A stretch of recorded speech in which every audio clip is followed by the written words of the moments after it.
Hey guys, tonight we're cracking open a time capsule filled with questionable decisions, vibrating euphoria, and the kind of chaos that makes TikTok trends look tame. Welcome to the 1945's Benzedrine post-war drug pandemic. That's right. Before Adderall had a PR team, before energy drinks were sold by people who definitely don't sleep, there was Benzedrine. The legal, over-the-counter, government-issued pep pill that promised to fix your mood, your marriage, and probably your lawnmower, while turning half a generation into insomniac tap dancers. So before you get comfortable, take a second to like the video and subscribe. But only if you actually enjoy what I do here. Leave a comment letting me know where you're listening from. Now, dim the lights, put on a fan for that smooth 1940s white noise, and nestle down. Get comfortable. Let's pause for a second. Have you ever wondered what it would feel like to walk into your local pharmacy, buy a tube for pure speed, and be encouraged to share it with the neighbors? Did everyone in the 1940s actually sleep, or was America just powered by nervous energy and vague optimism? Did housewives really clean the entire house in an afternoon, or were they just riding the Benzedrine Express? How do you survive a work week when every coworker has had more amphetamines than sense?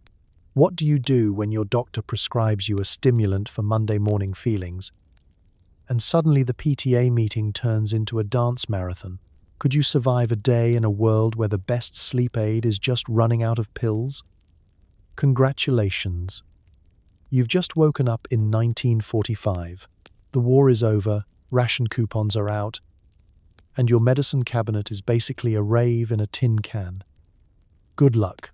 Step into your corner drugstore in 1945, and you're greeted by the dulcet chime of the bell, the friendly wave of Mr. Thompson behind the counter, and a shelf positively loaded with brightly colored tubes labeled Benzedrine.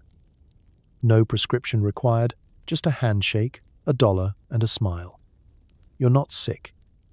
You're not even tired. But apparently, everyone in town is popping pep pills like they're vitamin C. Welcome to the pharmaceutical Wild West. Let's set the scene. You push open the glass door and are immediately bathed in the smell of aftershave, talcum powder, and that uniquely crisp scent of freshly printed labels promising relief for fatigue, sluggishness, and, in smaller letters, Monday morning feelings. The floor tiles gleam under your feet, probably cleaned just minutes ago by the jittery teen behind the soda fountain counter. If you squint, you can spot old Mrs. Appleby methodically restocking greeting cards at superhuman speed. She's either training for a secret Olympic event, or she's had her morning dose of miracle medicine. Spoiler, it's the second one. This isn't your grandma's apothecary, with its dusty jars of odd-smelling herbs and mysterious cures that required a Latin phrase and a goat's blessing. No, the 1945 drugstore is modern, efficient, and oddly exhilarating. The shelves overflow with color and confidence, tubes of Benzedrine stacked next to cough syrup, cold creams, and the sort of candy that would make a dentist retire in protest. There's a distinct hum in the air, like a low-level electric current of optimism. Or maybe that's just everyone's heart rate. Let's talk about those Benzedrine inhalers. They're bright, cheerful tubes that look like something a cartoon character would carry. A little metallic stick, just the right size for a pocket or a purse. They promise instant energy, sharper focus, and enough pep to make cleaning the attic seem like a fun weekend hobby. You don't need a prescription. You don't even need a reason. Just walk in, flash a sheepish smile, and you're officially part of the post-war revolution. One that happens to come with a side of dry mouth and nervous foot tapping. If you glance at the counter, you'll see the latest display. Are you feeling down? Try Benzedrine. There's even a friendly cartoon mascot, wide-eyed and beaming, clearly on his fourth inhaler of the day. Next to it, a doctor's note, handwritten, framed, and unironically displayed, assures you that Benzedrine is just the boost you need to get through these modern times. Never mind that modern times means working 6 days a week, scrubbing every tile in your house, and pretending not to notice the neighbor alphabetizing his trash cans at midnight. You can hear snippets of conversation. A tired mom asking for something to help with the little one's tantrums. A businessman describing a persistent lack of pep, and old Mr. Wilkins muttering about how he hasn't slept since Pearl Harbor, but hey, at least the lawns never looked better. Mr. Thompson, the pharmacist, is the quiet maestro behind the counter, doling out pills, advice, and the occasional wink. He doesn't judge. He just rings up your purchase and, if you're a regular, adds a free pack of chewing gum as a thank you for shopping local. Please don't tell your doctor. The best part? Nobody is hiding. There's no shame in picking up a couple of tubes for the family. In fact, you might feel left out if you're not participating in the collective jitterbug. The community is buzzing, literally. You notice the local mailman, normally slow as molasses, has already delivered the entire street's letters and is now reorganizing the store's magazine rack with a fervor that borders on aggressive. Maybe it's the spirit of post-war America. Maybe it's the amphetamines. There's a strange camaraderie in the pharmacy these days. People trade tips on the best time to take your pep, the gentlest way to avoid the afternoon crash, and creative uses for your newfound inexhaustible energy. You haven't lived, whispers a PTA mom, until you've painted the entire dining room before sunrise. Everyone's moving, talking, doing. Nobody is bored. Nobody is tired. And if you are, there's a pill for that. But underneath the cheerful glow of neon signs and magazine advertisements, you can sense something a little frantic. Everyone's got that slightly wild look in their eyes, the sort of look that says, I could wallpaper the whole house right now, or possibly wrestle a raccoon. Dealer's choice. It's hard to tell if people are genuinely happy or just very, very awake. So you grab your Benzedrine, wave goodbye to Mr. Thompson, and step back into the bright, humming world outside. Maybe you'll use it to clean the basement. Maybe you'll use it to survive the next neighborhood committee meeting. Or maybe you'll just put it in your pocket and marvel at the sheer audacity of a world where the cure for fatigue is free, legal, and comes in a shiny little tube. Welcome to the post-war pharmacy wonderland. Don't blink. You might miss something, or just find yourself alphabetizing the cat food aisle. It all began in the 1940s, when a few enterprising chemists discovered that amphetamines could clear your sinuses and, coincidentally, make you feel like you could rearrange your garage at midnight. By 1945, Benzedrine inhalers were as American as apple pie, just with more insomnia and slightly more jazz hands. Let's slow down and actually picture this. You're in a lab coat, sleeves rolled up, tinkering with chemicals in an era when safety goggles were more of a suggestion than a rule. The first person to stumble across the magic of amphetamines was likely just trying to fix a stubborn head cold. And in classic American fashion, they didn't just settle for relief, they wanted more. What if, in addition to breathing easier, you could also mow your neighbor's lawn, alphabetize your pantry, and write the next great American novel, all before breakfast? That was the pitch.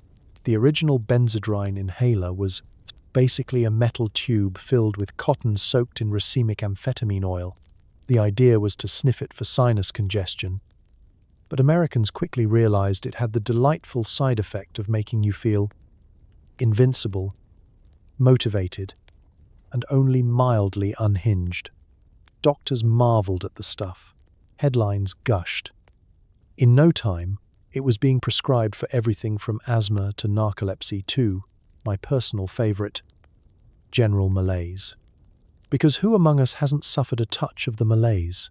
It wasn't long before the magic of Benzedrine leapt the pharmacy counter and landed right in the middle of popular culture. Suddenly, everyone wanted a tube. Jazz musicians raved about it. Hollywood starlets discreetly sniffed it before long nights at the studio. College students realized you could stay up all night writing a term paper, then ace your exam, and still have time to question your life choices. The inhaler's design was perfect for an era obsessed with innovation. It looked like something out of a Buck Rogers comic and could be used without ever breaking eye contact with your boss. The medical world absolutely loved Benzedrine. In the early days, it was a panacea. Not sleeping? Take Benzedrine. Too sleepy at work? Take Benzedrine. Mild existential dread? Have you considered Benzedrine? By the late 1930s, some doctors were even giving it to children who weren't lively enough. A phrase which, looking back, should probably come with its own warning label. One doctor's journal called it a delightful tonic for the fatigued, as if exhaustion were an aesthetic choice you could simply refuse with a sniff. Of course, the US military saw the potential immediately. If Benzedrine could keep a jazz band on its feet until sunrise, surely it could keep a pilot awake during long bombing runs. World War II became the first truly caffeinated conflict, and Benzedrine was issued in cheerful little kits, one for you, one for your co-pilot, and maybe one for the tank if it started to look sleepy. This was, after all, the age when the government thought amphetamines were simply another resource, like steel or optimism. Sleep? Highly overrated. Back on the home front, the Benzedrine inhaler made its way into every purse, pocket, and nightstand. Housewives sniffed before tackling the laundry mountain. Salesmen took a whiff before hitting the road. Even your grandma's bridge club was suddenly 3 hours longer and 10 decibels louder than last year. You know the scene in old movies where someone faints and another character waves smelling salts under their nose? In 1945, it was likely Benzedrine, and the person would come to leap up and suggest painting the ceiling while we're at it. But, as with all things too good to be true, there was a catch. The effects were amazing until they weren't. If you used Benzedrine long enough, you discovered the fine print. Racing heart, nervous twitches, a profound relationship with anxiety, and the deep philosophical question, have I always been this sweaty? Some users found themselves unable to sleep, unable to sit still, and, after a week, unable to remember why they started using it in the first place. The good news? You could get another tube anytime you wanted. Yet, for all its foibles, Benzedrine's arrival was a very American moment. A combination of science, salesmanship, and the relentless pursuit of self-improvement, no matter how much it might terrify your cat. The country didn't just embrace Benzedrine, it built it into the foundation of post-war optimism. Because if life was moving faster, shouldn't you keep up, even if it meant running in circles? So here's to the invention of Benzedrine, the little inhaler that could. It started with clearing sinuses and ended up launching 1,000 home improvement projects, all at 2 a.m. Welcome to the golden age of the American pick-me-up, where insomnia was patriotic and a good night's sleep was just a rumor, passed around at PTA meetings. Before Benzedrine found its way into every sock drawer, it was the military's secret weapon. Soldiers were handed little tubes of chemical courage, ideal for staying awake during long marches, boring guard duty, or existential dread in a foxhole. Sleep was optional. War was mandatory. Side effects? Please see the attached 900-page manual. Imagine it. You're shivering in a muddy trench, rainwater seeping into your boots, and you haven't slept in 20 hours. The sergeant lumbers by, tosses you a shiny little inhaler, and mutters, "Take a sniff, kid, you'll feel better." Suddenly, you do. Not only are your sinuses clear, but your hands have stopped shaking, and you're pretty sure you could jog to Berlin and back before breakfast. Welcome to World War II, powered by pure pharmaceutical pluck. Benzedrine was the miracle nobody asked too many questions about. If the battle plan called for a forced march through the night, the solution was simple: distribute the pep pills. Official military memos called it an aid to alertness. Unofficially, it was the only thing keeping half the army from curling up for a nap in the nearest haystack. Marching through France? Sniff. Digging foxholes in Belgium? Sniff. Listening to the lieutenant's lecture on proper sock folding? Take 2 sniffs and try not to twitch. You start to notice everyone around you is just a little too enthusiastic about breakfast. Mess hall conversations are faster, eyes are brighter, and Private Jenkins has alphabetized his ration cans by label color. There's an unspoken understanding. If you're not running on caffeine, you're running on something much stronger. And if you're not running at all, congratulations, you're probably asleep on your feet, which is now a punishable offense. The beauty of Benzedrine, from the military's point of view, was its convenience.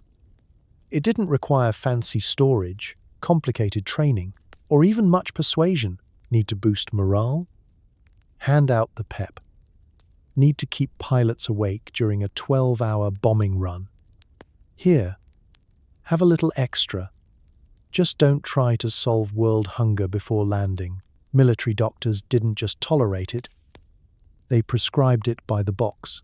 If you reported feeling low in spirits, unmotivated, or weary, your diagnosis was insufficient pep, and your treatment was sniff this.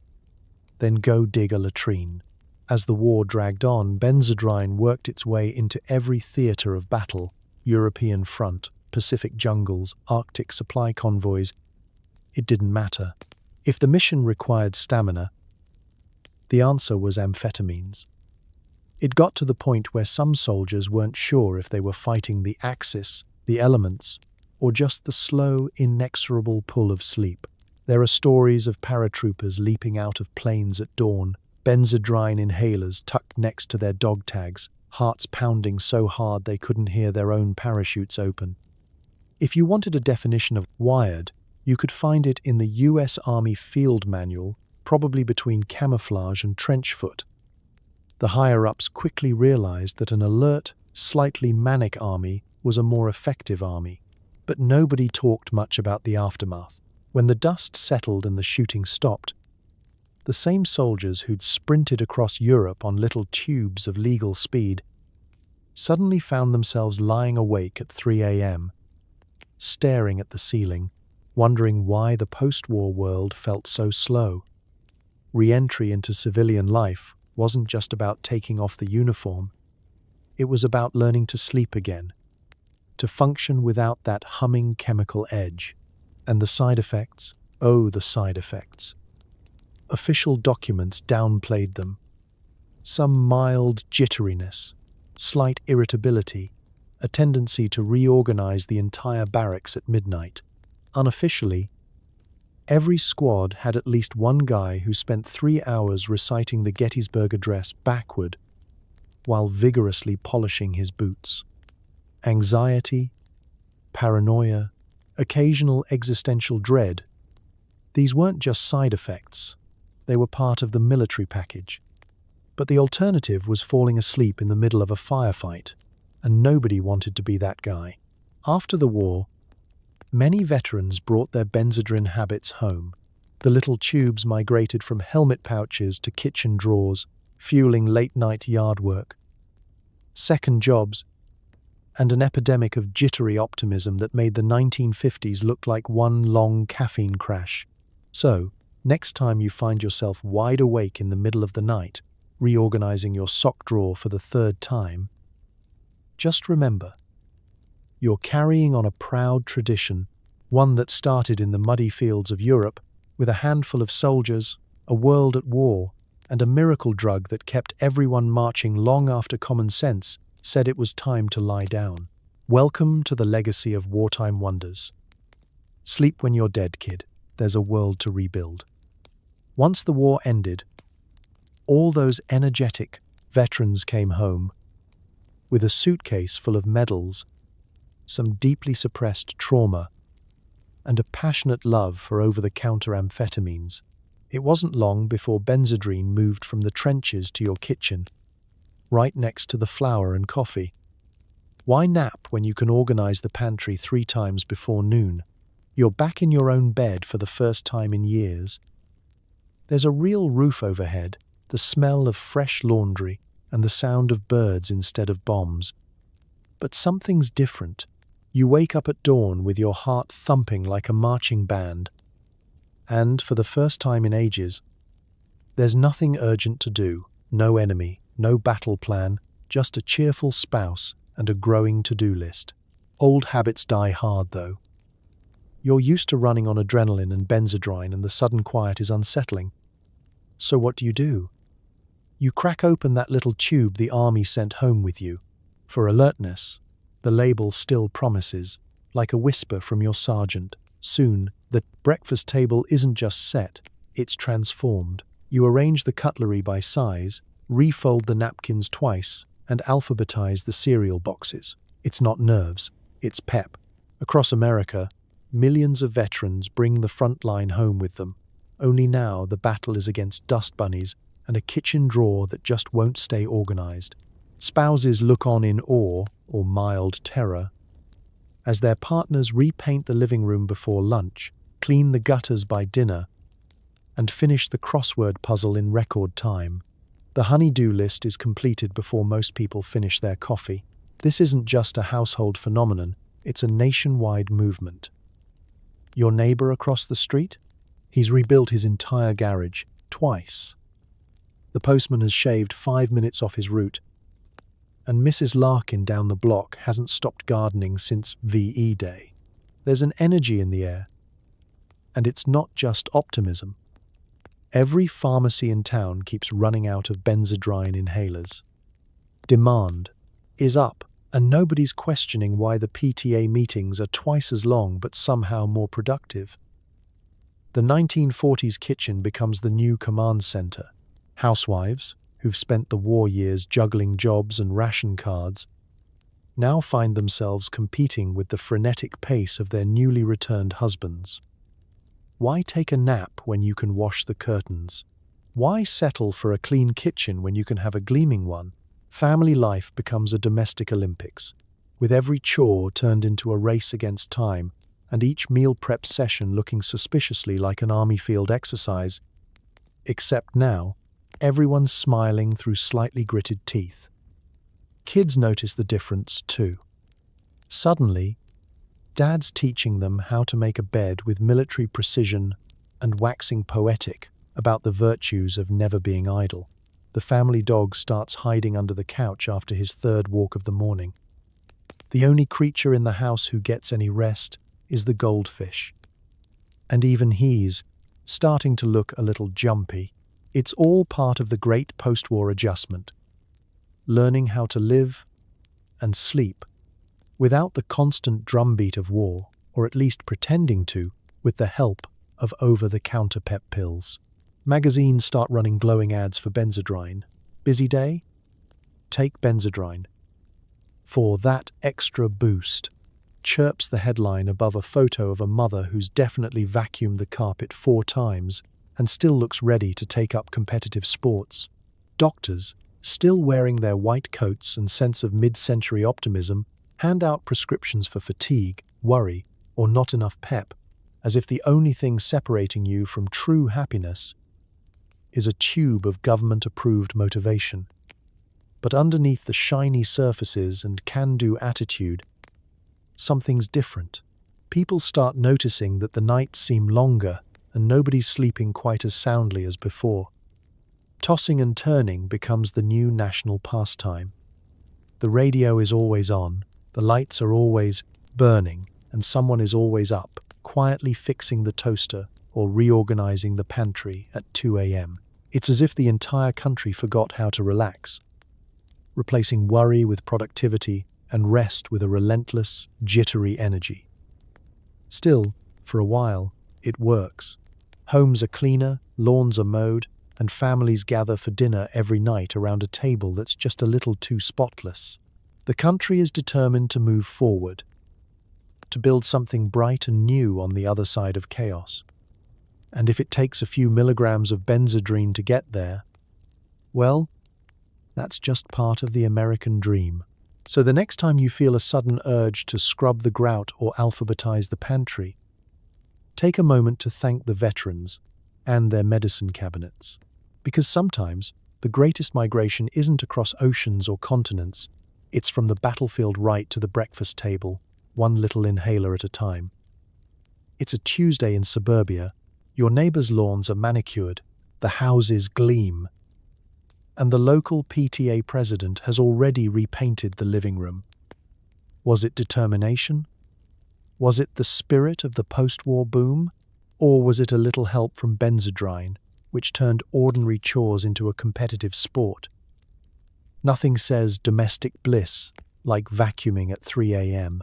You wake up in your twin-bed utopia, sunlight streaming through perfectly laundered curtains, and the first sound you hear is the faint whir of a distant Hoover. Next door, Mrs. Jennings is already up and at it, window open, apron tied, hair in immaculate rollers, and a smile so wide you'd think she's been up for days. Which, to be fair, she probably has. Across the street, someone's mowing the lawn with the intensity of a man trying to outpace his own existential crisis. The air is thick with the scent of fresh-cut grass, lemon furniture polish, and just the tiniest hint of something a little medicinal. Welcome to suburbia's golden age of domestic energy, where housework isn't just an expectation, it's a performance. With Benzedrine tucked discreetly in the medicine cabinet next to the cough drops and Vicks Vapo Rub, housewives everywhere discovered they could clean, cook, garden, and still have enough pep left over to hand-sew matching curtains for the dog. Chores that once took all day now zipped by in a caffeinated blur. You find yourself not just sweeping, but actually dusting the baseboards with a toothbrush and reorganizing the canned goods alphabetically, just because you can. Suddenly, neighborhood gossip takes on a whole new flavor. The phrase "keeping up with the Joneses" turns into a suburban arms race. If Mrs. Taylor can have gleaming linoleum floors, Mrs. Wilson must one-up her with waxed hardwood and freshly starched doilies on every surface. PTA meetings run longer and louder, fueled by jittery enthusiasm and an endless supply of homemade brownies. If someone brings store-bought cookies, you eye them suspiciously. Clearly, they haven't found the right pep yet. The post-war kitchen becomes a testing ground for the latest appliances. And for the housewife herself. Can she use the new Mixmaster to whip up a cake, wash 3 loads of laundry, iron shirts, and call her mother-in-law all before noon? With a little help from Benzedrine, the answer is always yes. Even mundane rituals become supercharged. Laundry is folded with military precision. Socks are paired and rotated by color. And the family dog starts hiding when he hears the word bath. Somewhere in the distance, a housewife has just cleaned the ceiling fan blades. While they're still spinning, the magazines cheer you on. Is your home as clean as it could be? Asks One Women's Monthly, next to a photo of a smiling mother with perfectly coiffed hair, a spotless dress, and the unblinking eyes of someone who has discovered a new dimension of consciousness. The ads aren't shy. Beat fatigue. Tidy faster. Keep up that sparkle. It's as if the American dream comes, bottled, with side effects that include hyperactivity and a mild inability to blink. It's not just about having a clean house. It's about having the cleanest house, the best-dressed children, and the friendliest smile, even when you haven't slept in 2 days. There's a low-grade pressure humming underneath every freshly waxed floorboard. To be the perfect wife, the perfect mother, the perfect neighbor. And if perfection feels exhausting, there's always a little more pep in the medicine cabinet. But the cracks start to show. You find yourself reorganizing the linen closet for the third time this week. The kids are starting to ask why mom never sits down, and your husband jokes that you're going to vacuum a hole in the rug. When you finally do lie down, the ceiling seems suspiciously dusty, and your brain starts plotting tomorrow's chores. Sleep becomes less of a necessity and more of a scheduling conflict. Still, for a while, it works. The house sparkles.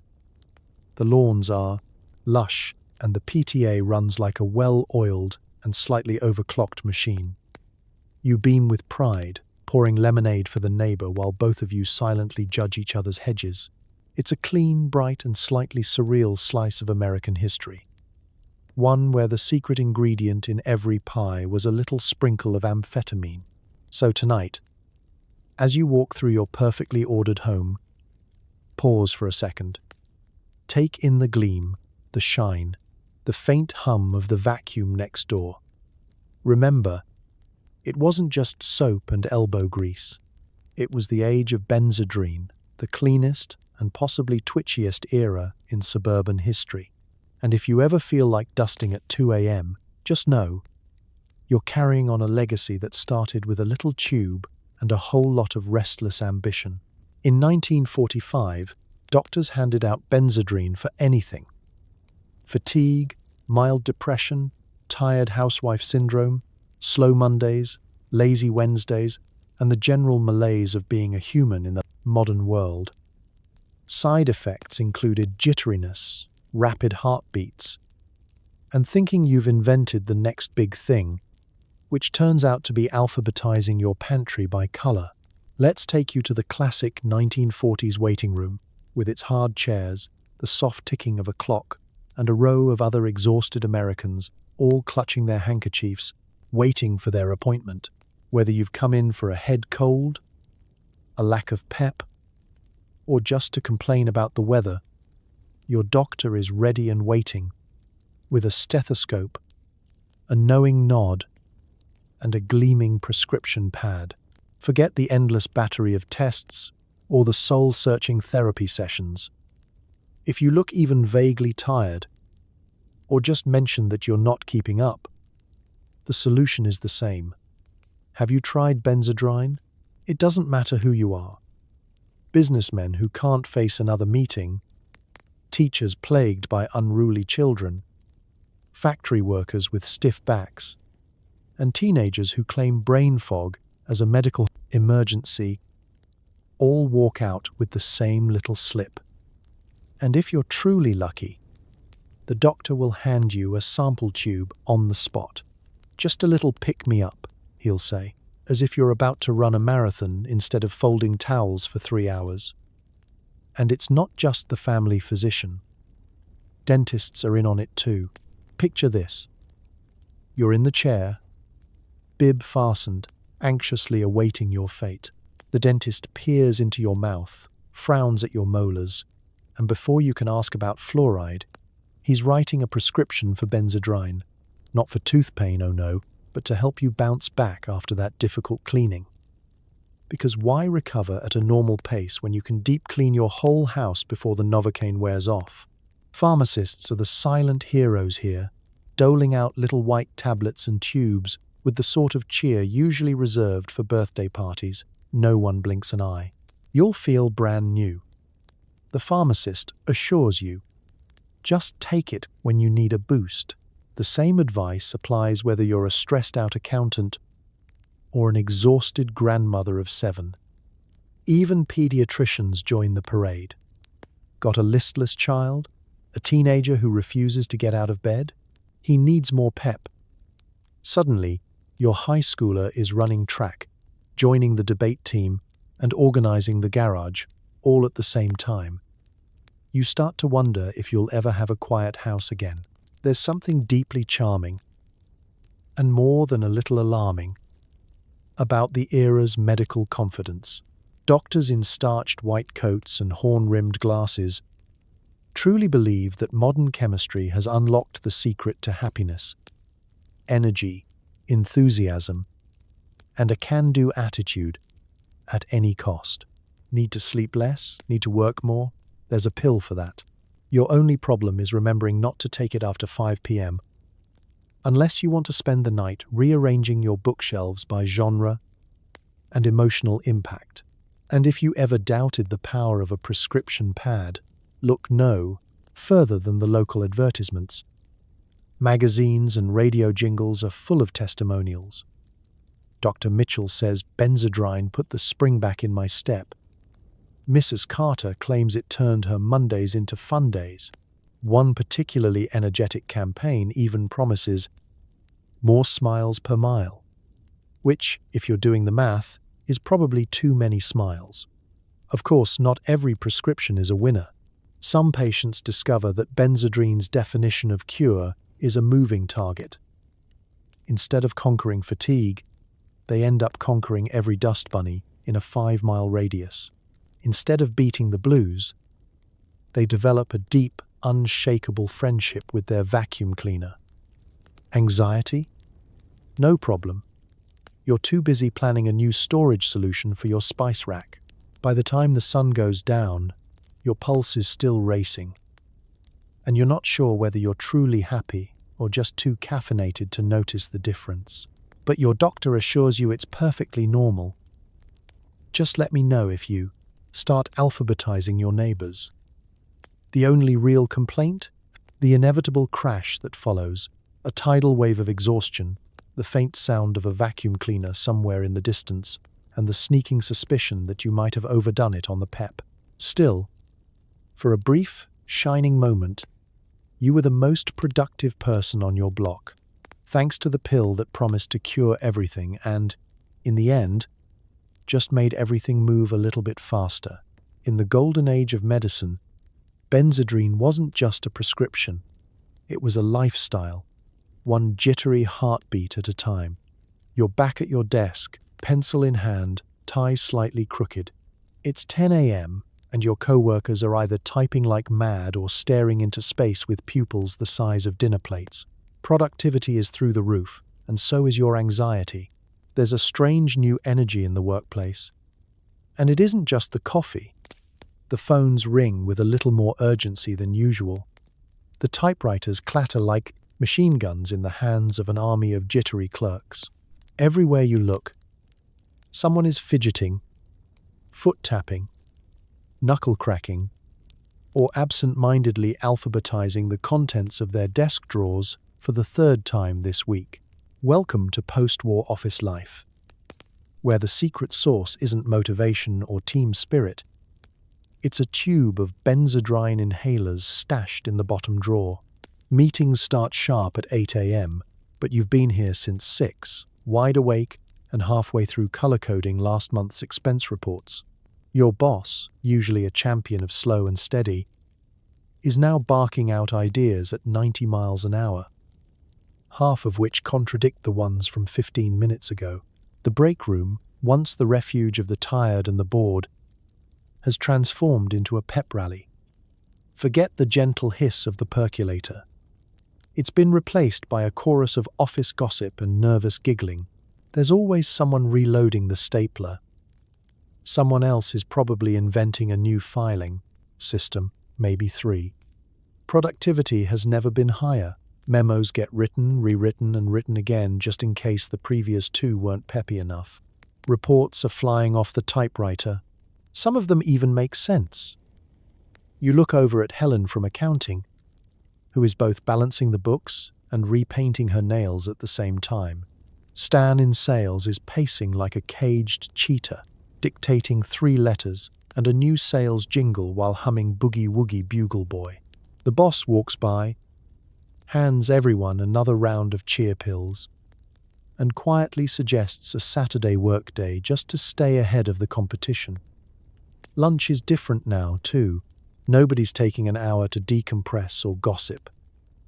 Everyone's wolfing down a ham sandwich with one hand and updating inventory spreadsheets with the other. There's a frantic energy in the air, the kind that makes you wonder if you're in an office or a very polite panic room. Water cooler conversation is less. How was your weekend? And more. Have you seen my pulse lately? Of course, not everything is smooth sailing. With great energy comes chaos. Someone always manages to spill coffee, trip over an extension cord, or launch into an impromptu monologue about the importance of punctuality. You're starting to notice the side effects: jittery hands, rapid-fire speech, and a level of eye contact usually reserved for staring contests and hostage negotiations. Even the janitor is moving faster than you've ever seen, and you're pretty sure he just buffed the floor twice in the same afternoon. Deadlines are no longer suggestions, they're a personal challenge. The question isn't, can we finish by Friday? It's, can we finish by lunch? And can we also add 3 new features and maybe redesign the office logo while we're at it?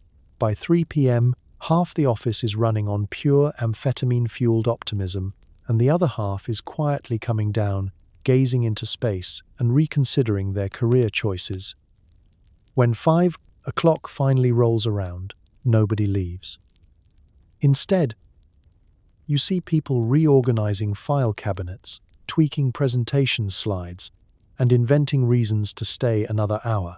Who needs sleep when you've got endless pep? By now, you're starting to question reality. Did you really need to rewrite that report 4 times? Why is the mailroom so shiny? And why does everyone keep humming Sousa marches under their breath? The only thing scarier than a caffeine-fueled Monday is a Benzedrine-powered Thursday. Still, the office keeps chugging along, high on the promise of boundless productivity. Promotions, bonuses, and the hope of a corner office all seem a little closer when you're running on less sleep and more pharmaceutical cheer than ever before. You catch yourself dreaming up new filing systems in your sleep and start to worry you'll wake up alphabetized. So next time you're working late, eyes wide, heart pounding, and productivity at an all-time high, just remember, in the Benzedrine Nation, even office life feels like a race you can never quite win.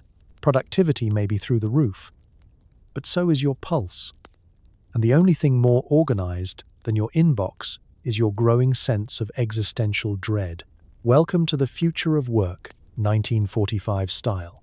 When every parent is wired on government-grade stimulants, even the most boring PTA meeting can spiral into a heated debate about the color of playground sand. You thought you signed up for cookies and crafts. But now you're drafting a new school constitution at 1 a.m. You slip into the elementary school gymnasium, clutching your notepad and the faint hope that this meeting will be quick. Just a couple of agenda items, a few polite nods, maybe a discussion about who's bringing juice boxes to field day. Instead, you're met with a room full of parents who have clearly discovered the secret to infinite energy. Benzedrine. You can see it in the wide eyes, the rapid pen tapping, and the way the treasurer is already reorganizing the folding chairs for maximum efficiency. The PTA president, Mrs. Franklin, strides to the podium with the confidence of a general leading a campaign. Her hair is immaculate, her blouse freshly pressed, and her smile slightly too wide. She opens with a brisk review of last month's minutes, speaking faster than the average auctioneer, and immediately launches into the first order of business. Playground sand color. What should have been a 5-minute decision now becomes a spirited debate, complete with color swatches, sand samples, and a small contingent of parents lobbying for organic, ethically sourced beige. A dad in the back is passing around a detailed spreadsheet ranking sand textures from playful to potentially life-changing. You try to keep up. The secretary, powered by both civic duty and an inadvisable amount of amphetamines, is taking minutes at 150 words per minute. Someone suggests forming a subcommittee to research the psychological impact of turquoise sand. There's an impromptu vote. It fails.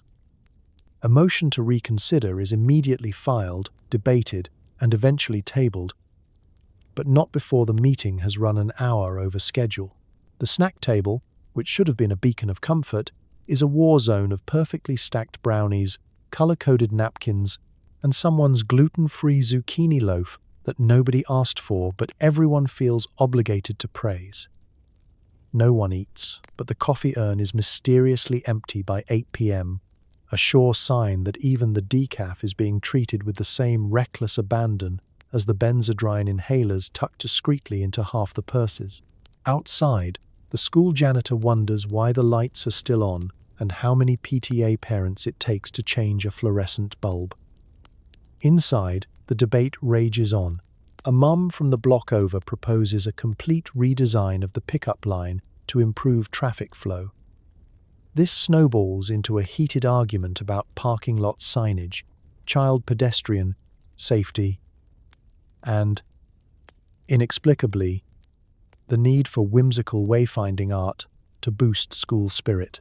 By 10 p.m., you've reviewed the school's entire budget, audited the lost and found, scheduled 3 bake sales, and are now deep into a constitutional amendment that would allow for emergency meetings on short notice and divided by or emotional whim. A mild-mannered dad has just been nominated, without his knowledge, to chair the new after-school program optimization task force. He doesn't protest. He's too busy sketching out flowcharts for a more efficient dismissal process. As the night ticks on, parents become bolder. A new business item is introduced: repainting the gym ceiling, ideally before next week's pep rally. There's talk of organizing a parent pep Olympics. The event would include speed laminating, competitive bake sale setup, and a final round of synchronized vacuuming. Someone makes a joke about turning the school parking lot into a drive-through homework drop-off. No one laughs. Someone else immediately starts a feasibility study. Somewhere around midnight, the group starts reworking the entire PTA bylaws. Just in case we missed anything last year, you watch as subcommittees spawn sub-subcommittees, each with color-coded folders and a disturbing level of enthusiasm. You could leave, but at this point, you're oddly invested in the future of playground sand. Plus, the adrenaline, and maybe a little Benzedrine borrowed from your spouse's medicine cabinet, is keeping you wide awake. By 1 a.m., it's clear that PTA meetings in a Benzedrine nation are less about cookies and crafts and more about unbridled, unstoppable, sleep-deprived ambition. The only thing anyone agrees on is that this all could have been an email. But you'll be back next week, because nobody in post-war suburbia actually sleeps. Not when there's a world to improve, one playground grain at a time. The strangest side effect of the Benzedrine era: nobody seems to sleep. Night after night, the windows glow. Radios hum. If you do manage to drift off, it's only because you've run out of pep pills, or your body has finally given up and filed for divorce. It's midnight in suburbia, but you'd never know it. Every house is alive with the gentle clatter of dishes being put away for the 3rd time, the drone of vacuum cleaners, and the endless shuffling of papers. As someone tries to balance the checkbook just one more time, the neighbor's lights flicker on and off.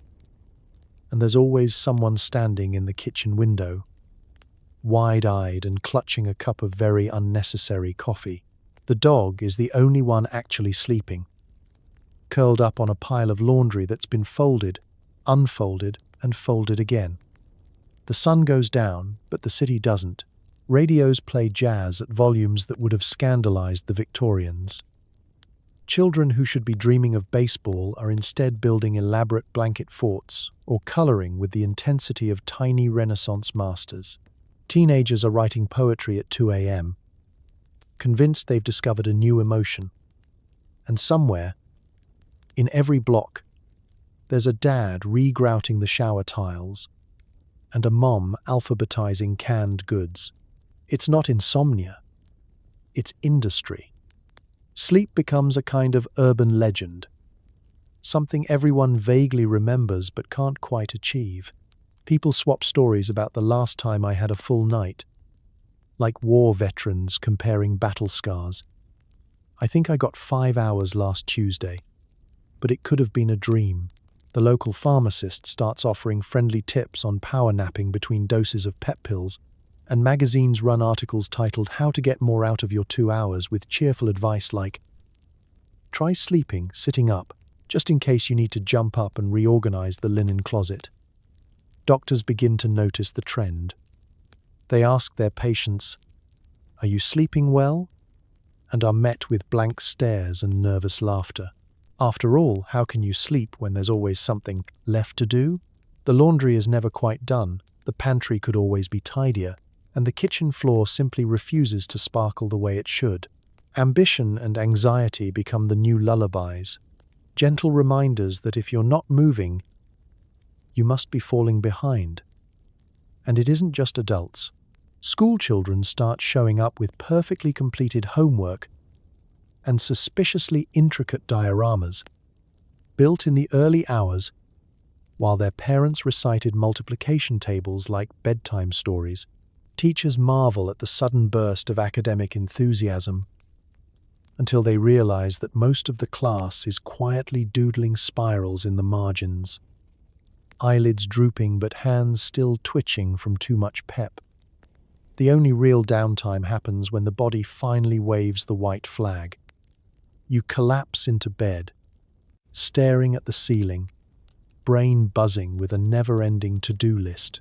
Maybe you sleep for a few hours, but it's a shallow, restless kind of rest, punctuated by vivid dreams in which you reorganize the entire neighborhood's sock drawers or host an impromptu PTA meeting in your pajamas. You wake up feeling more tired than when you went to bed.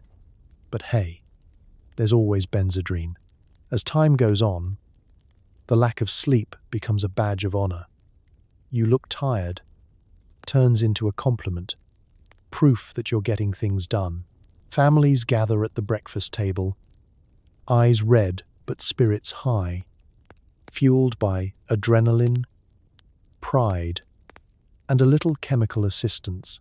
You swap tips on the best blackout curtains, the strongest coffee, and whether counting sheep or simply reciting next week's chores works better as a sleep aid. Of course, the body has its limits. Eventually, someone nods off mid-vacuum, or a PTA mom is found dozing in the janitor's closet, clutching a folder labeled "Sand Committee, Urgent." But for a brief, sparkling era, sleep takes a back seat to productivity, optimism, and the never-ending hum of progress. So if you ever find yourself awake at 3 a.m., cleaning, out the fridge and humming swing tunes, know this: you're in good company. In the age of Benzedrine, nobody really sleeps. They just pause for a moment, refill their cup, and keep chasing that ever-elusive sense of accomplishment. Sleep? Never heard of her. But maybe tomorrow night. Maybe. It's midnight in the city, and the local jazz club is pulsing with the frenetic energy of musicians who definitely aren't just running on adrenaline. If you thought jazz was chaotic before, just wait until everyone is improvising at 160 beats per minute, and the audience is wide-eyed and clapping off-beat. Step inside. The air is thick with cigarette smoke, perfume, and the unmistakable tang of sweat earned from too much movement and too little rest. The bass thumps in the corner like a caffeinated heartbeat. You scan the room. Horn players bouncing on their toes, the drummer spinning sticks between every fill, and the pianist absolutely sure he can fit 12 extra notes into every bar if he just plays fast enough. Welcome to the new jazz age, powered by Benzedrine, unfiltered enthusiasm, and an audience that could probably recite the periodic table backwards if given a chance. The band leader counts off 1, 2, 3, 4, except it sounds more like 1, 2, 3, 4, and they're off. The music surges. It isn't so much played as unleashed, a wall of sound that ricochets off the walls and ricochets again inside your brain. Solos last twice as long and travel in directions nobody, not even the soloist, could possibly have predicted. Saxophonists lean back, eyes closed, reaching for notes only dogs and other jazz musicians can hear. The upright bassist is sweating through his shirt, but smiling like he just discovered a new planet. The trumpet player is improvising a melody that might be the national anthem, or it might just be the tune stuck in his head since Tuesday. It's impossible to tell. And the audience? They're in it, truly, deeply in it. Couples are jitterbugging with the frantic, unpredictable energy of people who definitely missed their bedtime. A lone figure at the bar scribbles song titles on a napkin, his pencil moving so fast it might burst into flames. Everyone's hair looks a little windblown, a side effect of dancing, laughter, and possibly vibrating at a higher frequency than physics should allow. The applause comes in great spasmodic waves, landing between solos, and sometimes in the middle of them. Nobody's worried about tempo. Nobody is worried about anything. Every table is an ecosystem. Over here, a group of writers and would-be poets try to keep up with the music, trading quips and wild theories about the essence of swing. Over there, a pair of office workers drink black coffee with shaking hands, talking about the stock market and swapping stories about how their jazz-loving neighbor is now practicing saxophone at all hours, claiming the muse just won't let him sleep. The energy is infectious, overwhelming, almost hallucinatory. The club owner looks exhausted and quietly wonders if his bartender has somehow learned to teleport. How else is he keeping up with the orders? Back on stage, things are getting stranger. Someone pulls out a cowbell and starts a solo that nobody asked for, but everyone accepts as fate.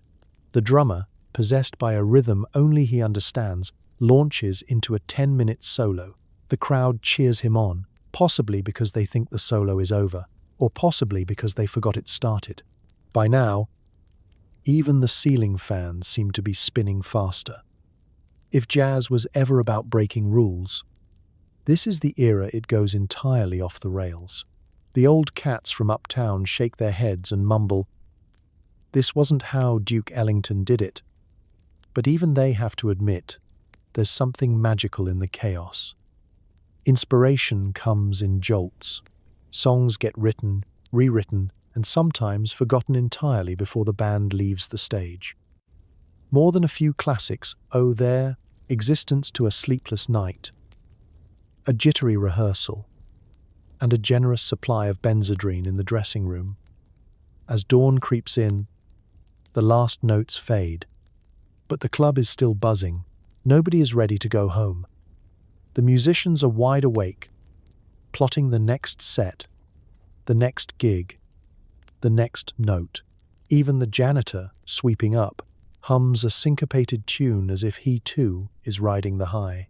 So if you ever hear a jazz record from the late 40s and wonder how on earth they managed to cram so many notes, so much energy, and so many wild ideas into one take, just remember, the secret ingredient wasn't just talent or ambition, it was a nation running on Benzedrine, where the nights were long, the music never stopped, and the only rule was to play faster, louder, and weirder than the night before. Suddenly, teenagers have more energy than ever, and parents are beginning to wonder if this is normal. The local soda fountain turns into a jittery dance floor, and everyone's homework is suspiciously thorough. Benzedrine, now available in your kid's backpack. Let's set the scene. It's a Tuesday afternoon, and the high school bell has just rung. Instead of the usual slow trickle out the doors, a tidal wave of teens pours into the street, chattering, laughing, and practically vibrating with pent-up energy. Their destination? The soda fountain, of course, where a root beer float and a handful of friends is all you need for a post-war party.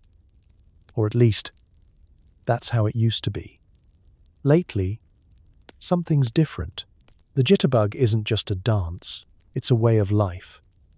Inside the diner, every booth is occupied, every stool claimed. The jukebox plays at a relentless pace, and so do the kids. There's a constant swirl of motion. Someone tapping a foot, another scribbling algebra homework in the margins of a napkin, a group of girls comparing lipstick shades while planning the school carnival with military precision.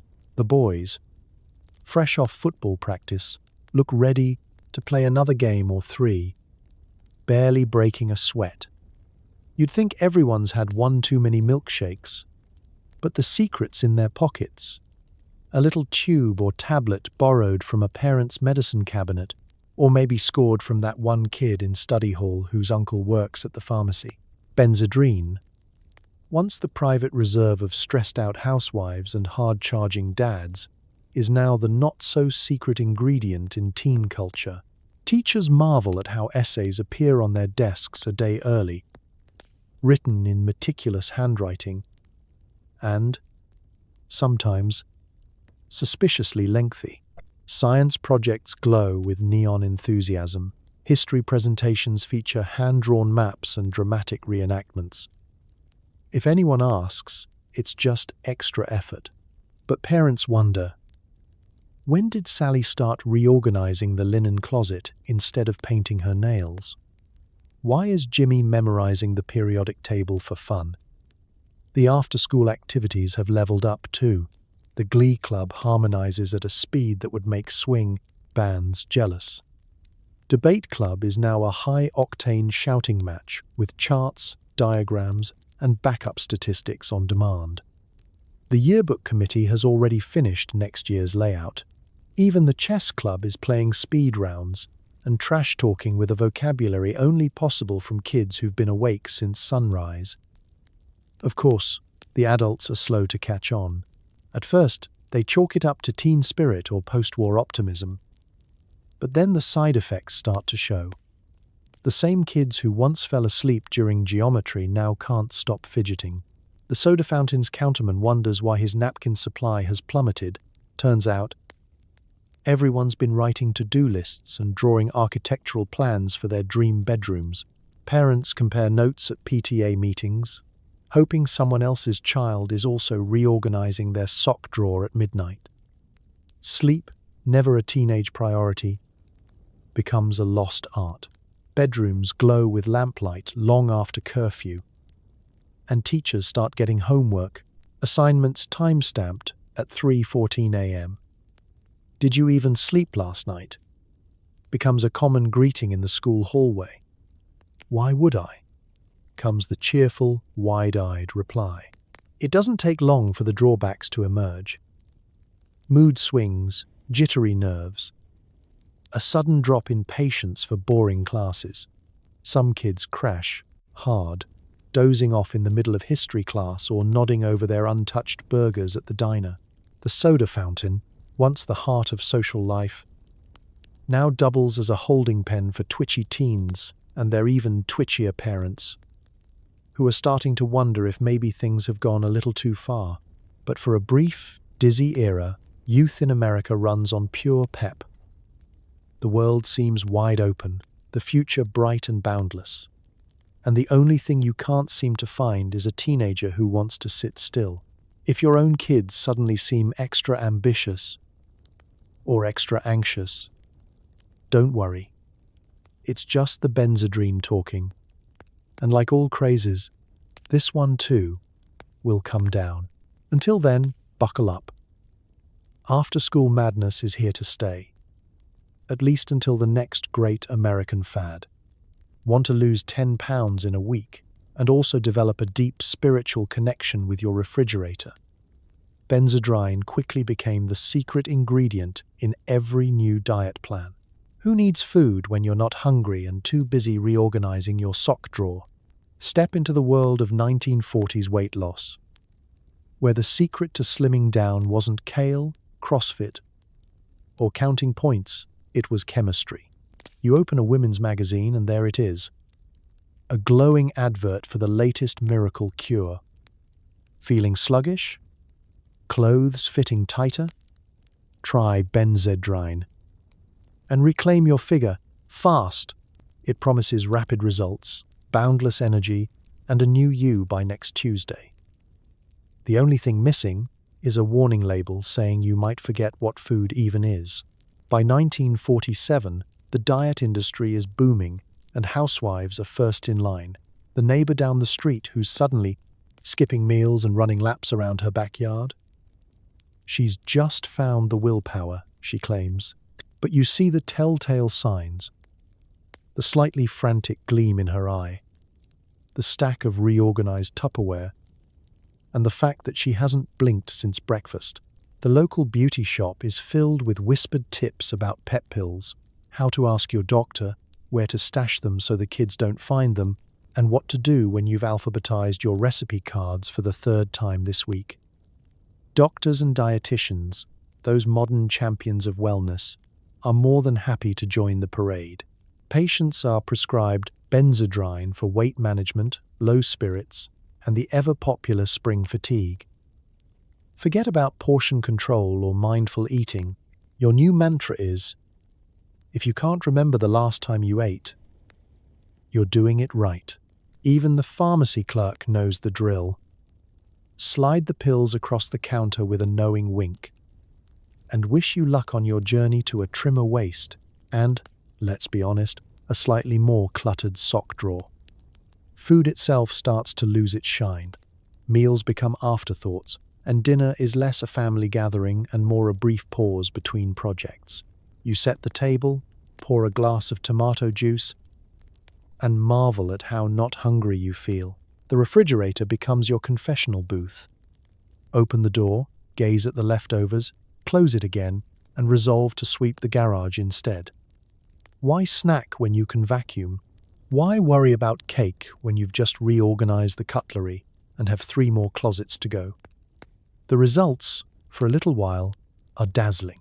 Pounds drop off, skirts fit looser, belts are cinched tighter, compliments roll in at dizzying speed. You look incredible. What's your secret? How do you do it all? Nobody says the word Benzedrine out loud, but you all share the secret handshake. Slightly twitchy fingers, nervous laughter, and an unspoken agreement not to talk about sleep. But there are side effects to all this pep. For every compliment, there's a rumbling stomach. For every lost pound, there's a strange new habit, maybe alphabetizing your spice rack or planning to dust behind the fridge at 2 a.m. Your friends are starting to look more frazzled than fashionable, and the family dog is developing a nervous tic from being walked 6 times a day. Dinner conversation? Mostly just plans for tomorrow's chores and theories about why the scale won't budge after the initial drop. The truth, whispered over beauty parlor dryers and PTA meetings, is that nobody can keep up this pace forever. The crash comes suddenly. Hunger pangs, exhaustion, and the odd realization that you miss toast. You're not just losing weight, you're losing sleep, patience, and the ability to sit still. By the end of the week, you'd trade all your new energy for a slice of pie and a guilt-free nap. So, next time you hear about a miracle diet, remember the age of Benzedrine, when reduce, reuse, recycle, repeat was less about saving the planet and more about running laps around your kitchen table. Weight loss might be fast, but so is the sprint to burnout. And sometimes, the only thing you really lose is a perfectly good night's sleep. A night on the town was never so lively or so exhausting. Dances lasted for hours, parties never seemed to end. And the after-party often involved re-cataloguing your record collection and cleaning the bathroom grout with a toothbrush.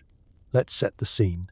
It's Saturday night, the war is over, and for the first time in years, everyone's eager to celebrate something other than ration coupons. You put on your best dress or slickest suit, splash on enough cologne to stun a small animal, and grab a quick sniff of Benzedrine just to keep up with the Joneses. Suddenly, you're feeling unstoppable. Your feet barely touch the pavement as you float into the neon glow of Main Street, jazz streaming from open windows, and every face gleaming with restless, anticipation. The local dance hall is packed. Couples spin and jitterbug under the mirrored ball. Arms and legs, a blur of choreographed chaos. There's something different about the crowd tonight. A kind of electric stamina that just won't quit. The band can barely keep up, and the trumpeter is already on his third shirt. You find yourself on the dance floor for hours, unable to sit down, your cheeks sore from laughing, and your legs still pumping like it's the first song. Nobody wants to leave. The punch bowl is drained by midnight, but the punchlines are only getting wilder. Even the chaperones look suspiciously energetic, running the coat check with the efficiency of a military drill.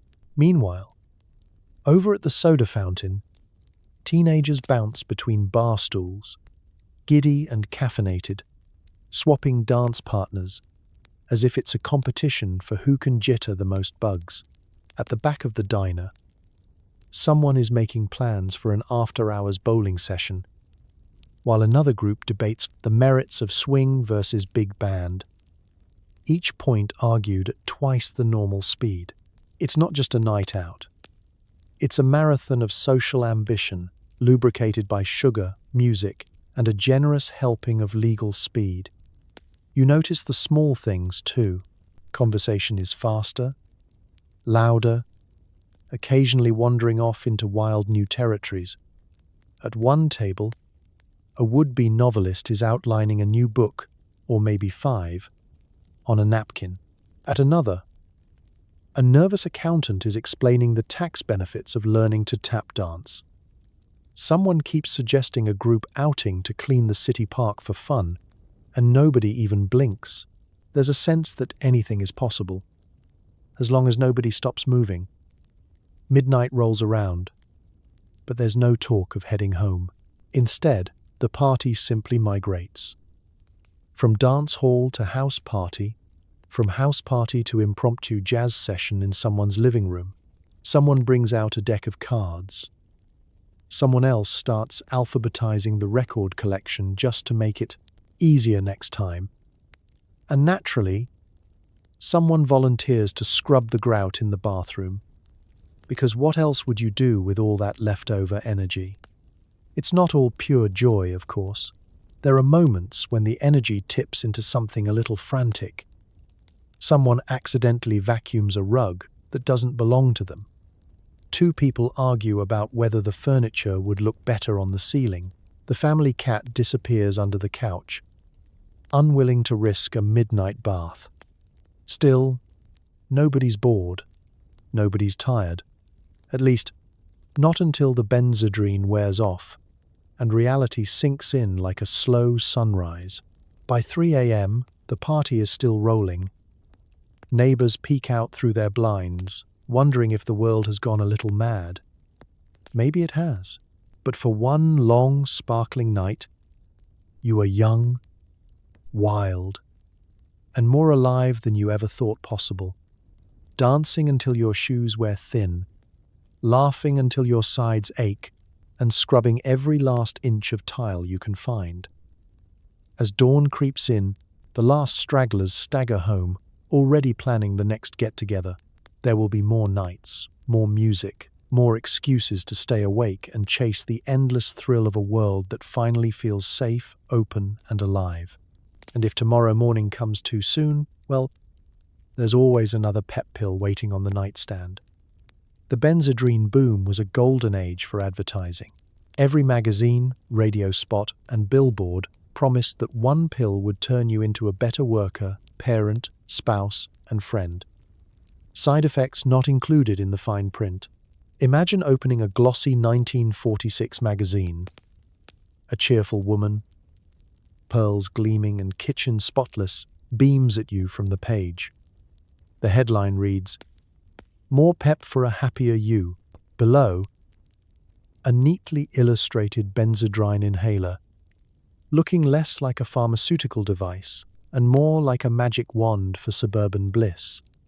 For those days when you just can't keep up, chirps the ad copy. And you start to wonder if maybe all you need is a Little more pep to finally alphabetize the spice rack or become PTA president. Turn the page and there's a dapper businessman, arms overflowing with paperwork, grinning as if taxes were his favorite hobby. Conquer the workday slump with Benzedrine, America's #1 pick-me-up. There's a footnote promising clinically tested results, but somehow omitting the part about feeling like you could rewire your entire office lighting system before lunch. The message is everywhere. Why be ordinary when you can be relentlessly productive? Radio jingles are even peppier. Benzedrine. That's what you need for energy. It's catchy, upbeat, and sounds suspiciously like something you'll be humming in the shower long after you've forgotten what sleep feels like. The jingle gets stuck in your head, along with the sneaking suspicion that your neighbor's new flower bed was planted at 3 a.m. with a shovel and a surplus of enthusiasm. The world of advertising is buzzing. Agencies in New York and Chicago put their best minds on the job, cranking out slogans that make Benzedrine sound like the solution to all life's woes. For busy moms and dads, don't let fatigue slow you down. The pill with more thrill. Posters go up in pharmacies, department stores, and yes, even the local bowling alley, because apparently, even bowlers need a little help making it through a double-header. Doctors and dentists lend their faces, white coats and earnest gazes to full-page ads, reassuring readers that this new wonder drug is doctor-approved and safe for daily use. Translation: don't ask too many questions. You find testimonials from satisfied users. Mrs. Gladys, who just hosted Thanksgiving for 30 without blinking, or Mr. Cooper, whose sales figures have never been higher. These are not actors, the ad assures you, though you can't help but notice the slightly frantic gleam in their eyes. If you listen closely, you'll catch a certain mania under the optimism. The ads promise happiness, energy, even popularity. Your friends will notice, boasts one radio spot, and you wonder if that's a good thing, especially if your new favorite hobby is rearranging the living room furniture at midnight. Children's magazines slyly hint that mom's secret weapon is more than just elbow grease. But the marketing machine isn't just about dreams. It's about dollars. Sales reps crisscross the country, dropping off samples and posters, bribing pharmacists with fruit baskets, and holding pep parties for housewives who want to do it all. At a department store demonstration, a perky woman in a crisp uniform tells a crowd, "It's just the boost every modern woman needs," while handing out coupons like candy. Of course, there are skeptics. Somewhere between the all-night house cleaning and the jittery optimism, people start to wonder, is this too good to be true? But the radio drowns them out. Why question progress when the world is brighter, cleaner, and moving faster than ever? As the decade speeds by, Benzedrine is everywhere, and so are the marketers, always ready with a new jingle, a new promise, and a new way to convince you that happiness is just a pill away. There's only one thing they won't advertise: the crash that follows when the magic wears off. But that's a problem for tomorrow. For now, America's got pep, and the ad men are laughing all the way to the bank. When everyone in the neighborhood is operating on 3 hours of sleep and a head full of amphetamines, community boundaries get a little blurry. Borrowed lawnmowers, spontaneous block parties, and the mailman helping repaint the porch. Just another day in the Benzedrine neighborhood. It's a Saturday morning in suburbia, and you wake up to the sound of a lawnmower. Not unusual, except it's not your dad, it's the mailman. He's whistling a suspiciously energetic tune and waving to Mrs. Campbell, who is out power washing her driveway for the second time this week. Across the street, the Anderson kids are organizing a relay race that somehow involves delivering everyone's newspaper to the correct doorstep 3 times. The sun isn't even all the way up. But the block is already buzzing like a beehive. If the bees all had type A personalities and a prescription for Benzedrine, you step outside, coffee in hand, and the neighbor's teenager is already up on a ladder, offering to trim your hedges just for fun. The Smiths are hosting an impromptu pancake breakfast. Everyone's invited. Just bring your own spatula.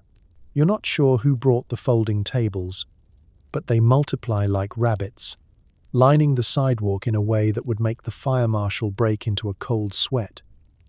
It's community spirit at its most caffeinated. Nobody minds sharing, or borrowing, or joining in. Mr. Harris down the block, who used to keep to himself, is now making rounds with a toolbox and a stack of motivational pamphlets. He's already fixed 3 mailboxes and repainted a park bench. All before 9 a.m. There's a new sense of togetherness, a slightly manic, deeply cooperative project that never ends. Someone's always starting a game, grilling burgers, or suggesting a new mural for the alleyway. Wouldn't it be great if we all painted our fences blue this year? Sure. Why not? What could possibly go wrong? Even the community newsletter has changed.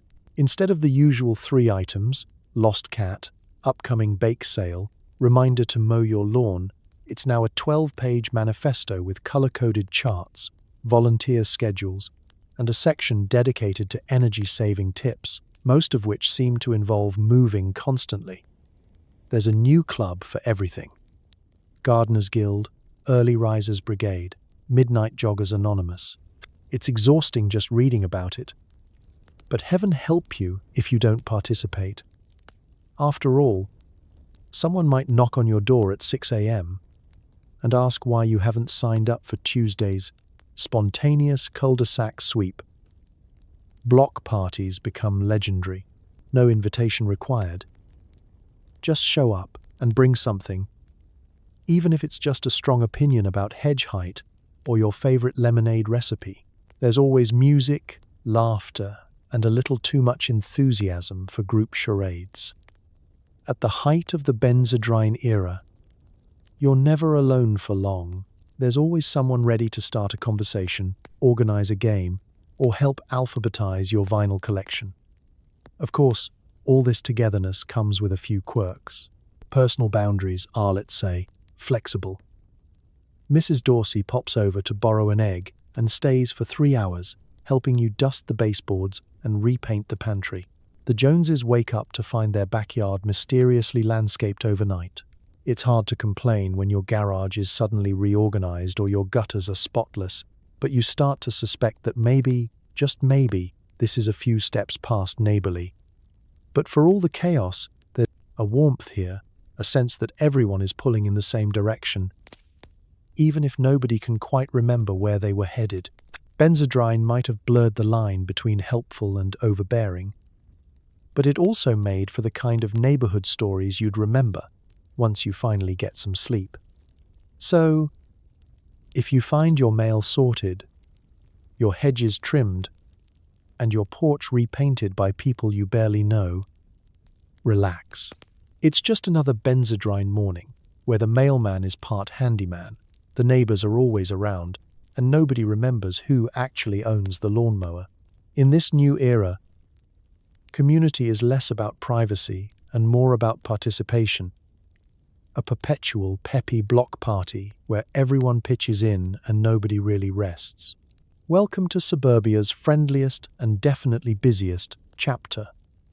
Courtship in the Benzedrine era was fast, energetic, and slightly confusing.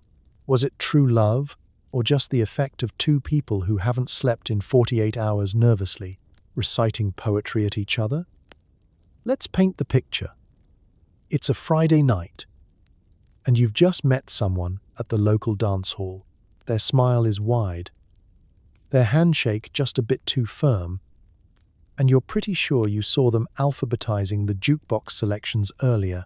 The lights are bright, the music is frantic, and before you know it, you're both jitterbugging across the floor, laughing too loudly and forgetting half the steps. There's no time for slow dances. Everyone's moving at double speed. and the band is keeping up with a level of stamina that can only be described as suspiciously pharmaceutical. Gone are the drawn-out, candlelit dinners and lazy strolls under the stars. In 1945, dating is a sprint, not a marathon. You meet, you click, and suddenly you're both talking a mile a minute about life, dreams, and the best way to organize the pantry. You don't so much fall in love as trip and tumble headlong into a whirlwind of activity. First date at the soda fountain, second date painting the community center, third date helping each other alphabetize personal collections, stamps, records, sock drawers, you name it. Romance has a new pace, and it doesn't involve much sitting down. You exchange notes, but instead of slow, swoony letters, it's more like a rapid-fire barrage of "Did you remember to feed the cat?" And meet me at the library. I've just reorganized the entire card catalog. Conversation topics shift rapidly. From favorite colors to future children to whether or not you should refinish the kitchen table before dessert. There's a manic, earnest energy between couples.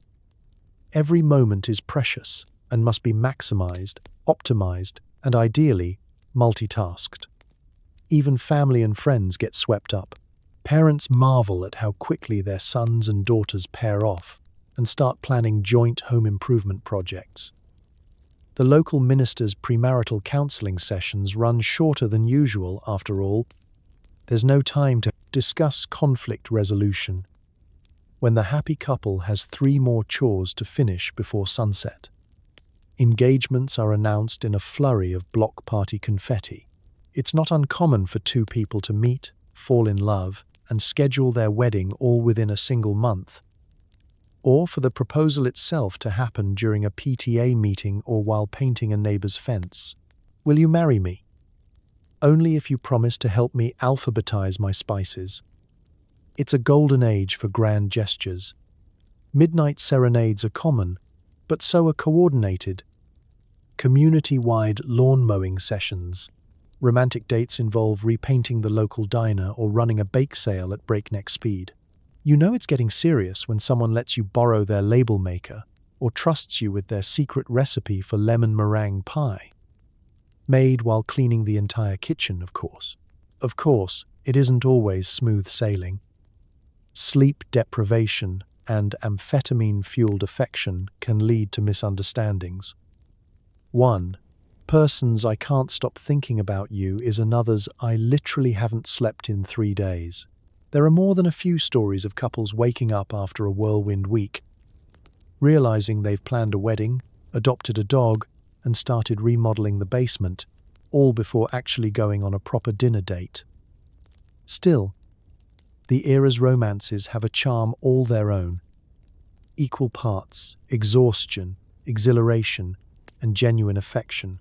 When 2 people can keep up with each other through late-night chores, spontaneous neighborhood projects, and 3-hour dance marathons, you know it's either love or a very good prescription, maybe both.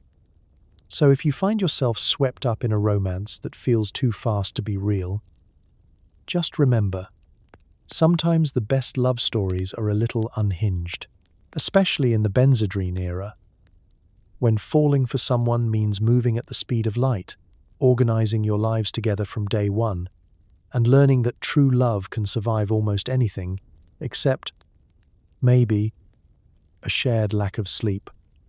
It wasn't all fun and productivity.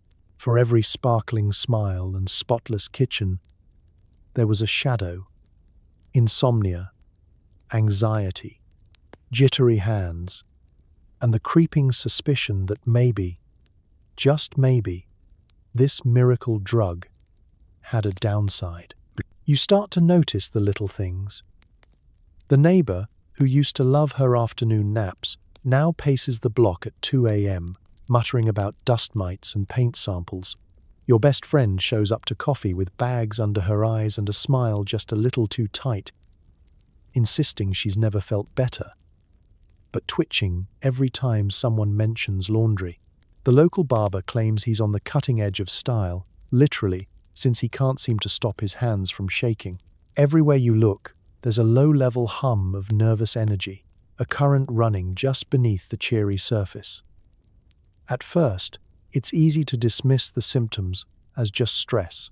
Who wouldn't be a little edgy after a world war and a decade of rationing?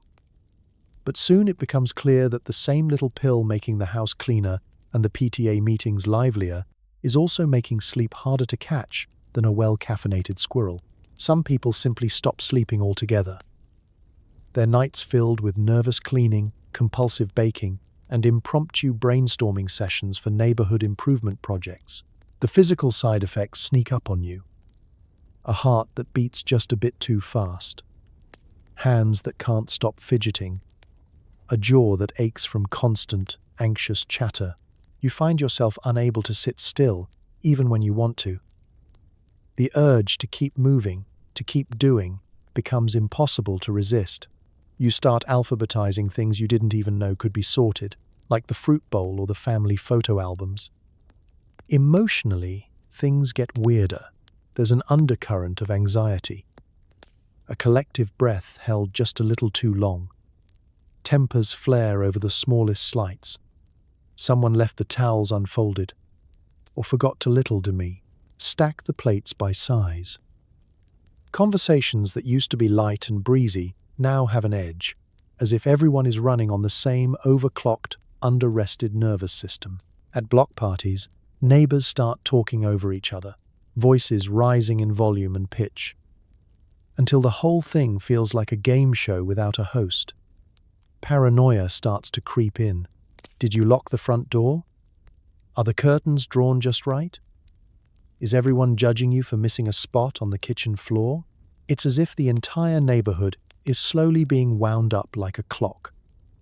The tension building with every lost night of sleep and every new organizational breakthrough. Kids begin to sense it too, their parents jumpier, stricter, and less able to laugh at small mistakes. Doctors, who once handed out Benzedrine with a wink and a smile, now start hearing new complaints. Racing heart, restlessness, can't sleep, and feeling out of sorts.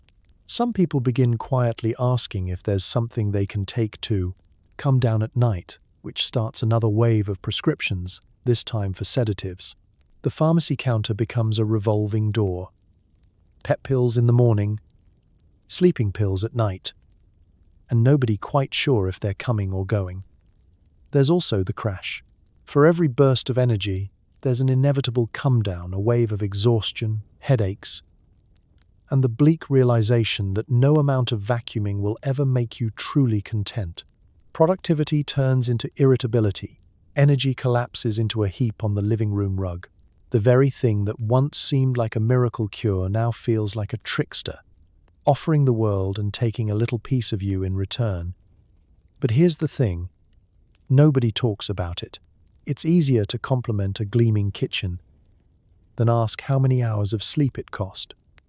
So, the cycle continues, with everyone nodding along, secretly hoping the next dose brings more cheer and less chaos. In the end, the biggest side effect of all is silence, a collective, jittery agreement to keep chasing perfection, one sleepless, over-polished day at a time. Eventually, even the most enthusiastic users started to notice that they couldn't sit still, couldn't sleep, and couldn't remember what life was like before every thought came with its own nervous tap dance. Doctors began quietly asking, "Should we maybe stop?" It starts innocently enough. You find yourself sweeping the driveway at midnight, reorganizing the garden tools for the third time this week, and wondering if the hammer and the wrench really need separate drawers, or if, perhaps, there's a higher organizational state you just haven't unlocked yet. The neighbors peek out their windows and nod in sympathy. They've been there too, rearranging holiday decorations in July, or repainting the mailbox for the good vibes. But the cracks start to show. Your friends cancel lunch dates, citing unfinished chores. You hear tales of block parties that never end and closets so well organized they border on abstract art installations. Still, nobody wants to be the first to admit there's a problem. There's a certain pride in perpetual productivity, in having a lawn that looks like a putting green and a garage that could pass a military inspection. Who wouldn't want to be on top of things? Except, it turns out, things are starting to feel a little too on top of you. Doctors begin to take notice. At first, they chalk it up to nerves, the natural aftermath of war and worry. But as more patients appear with tales of insomnia, heart palpitations, and a gnawing sense of unease, the pattern becomes impossible to ignore. One by one, people file into their local clinics, sheepishly describing their symptoms. I can't sit down for dinner. I reorganized the pantry at 2 a.m. again. Last night, I alphabetized my sock drawer and then started on the neighbors. Even the most unflappable physicians start raising their eyebrows and stroking their chins. It's not just physical. There's a mental static, a buzz that won't quit. Ordinary worries blossom into obsessions. If one project is finished, another appears, always urgent, always pressing. The desire for rest is overshadowed by a compulsion to keep moving. Restlessness becomes a way of life. And with every sleepless night, the lines between normal and manic blur a little more. As word spreads, the first whispers of caution appear in the Sunday paper and women's magazines. "Are you too peppy?" asks one headline. "When busy becomes too much," suggests another, paired with an illustration of a housewife nervously clutching a mop while her family hides in the background. Medical advice columns cautiously suggest taking it easy, as if simply choosing to slow down could break the spell. Behind closed doors, doctors start comparing notes. The stories are all the same. Jittery patients, strained marriages, a parade of exhaustion and frayed nerves. Some professionals, perhaps a little too gung-ho in their earlier prescriptions, start quietly suggesting a different approach. Maybe try a cup of chamomile tea instead. Perhaps it's time to cut back. But no one wants to go cold turkey. After all, there's a lot of garage left to clean. And tomorrow's another day with another list. Families, too, begin to feel the strain. Dinner conversations shift from cheerful banter to anxious rundown of chores yet to be completed. Children wonder why their parents never seem to relax. And spouses tiptoe around the subject of maybe doing a little less. It's like living in a perpetual state of anticipation. The finish line always moving. The sense of accomplishment never quite settling in. Eventually, the talk becomes impossible to avoid. PTA meetings run long. Neighbors confess their sleeplessness over lemonade. And someone admits they miss the old days, when a messy garage just meant you had better things to do. The collective realization sets in. Maybe it's not natural to feel this close, wound up all the time. Maybe the best thing to organize is a good night's sleep. So, if you find yourself staring at a spotless garage and still feeling restless, don't panic. You're not alone. Sometimes the bravest thing is to admit when it's time to put down the broom, close the toolbox, and remember what peace and quiet sound like. In a world obsessed with doing, it turns out knowing when to stop is the real miracle cure. As reports of erratic behavior, breakdowns, and occasional accidental home renovations piled up, the government finally took notice. Were pet pills the answer? Or had America just turbocharged its anxiety for fun and profit? It began quietly. An uptick in letters to the editor, strange stories shared in medical journals, and the occasional news segment featuring a frazzled expert wondering aloud if maybe, just maybe, miracle medicine had gotten out of hand. At first, officials shrugged it off. After all, wasn't productivity at an all-time high? Weren't families cleaner, streets safer, and lawn care businesses booming? The American dream was alive, well, and apparently running on very little sleep. But the complaints kept coming. Across the country, School principals reported PTA meetings stretching into the wee hours, leaving teachers napping in broom closets and parents arguing over the color of cafeteria trays. Doctors sent letters to state health departments, describing patients who couldn't sit still, couldn't sleep, and occasionally mistook the family cat for an uncompleted task. Police officers fielded calls about neighbors vacuuming at 3 a.m. and the sudden rash of spontaneous block-wide renovations. The word restless was fast becoming a public health crisis. Congress got wind of it next. Lawmakers who had once cheerfully posed for photographs with bottles of energy tonics now faced angry constituents. My wife alphabetized the entire neighborhood's spice racks and hasn't sat down since Easter, wrote 1. Only half joking. There were hearings, hours of testimony from doctors, housewives, nervous businessmen, and at least one mailman who claimed he'd mowed 6 lawns before breakfast and still felt twitchy. The phrase Benzedrine psychosis started popping up in official transcripts, alongside terms like stimulant misuse and potential for dependency. Suddenly, Benzedrine was the topic du jour in every smoke-filled back room and policy breakfast. Agencies scrambled for answers. The Food and Drug Administration launched an investigation. Not that anyone at the FDA was sleeping much, either. The press, sensing a scandal, jumped on the story. Newspapers ran front-page features about the perils of pet pills. Radio hosts debated if America had traded in its worries for a brand new set of jitters, now available over the counter.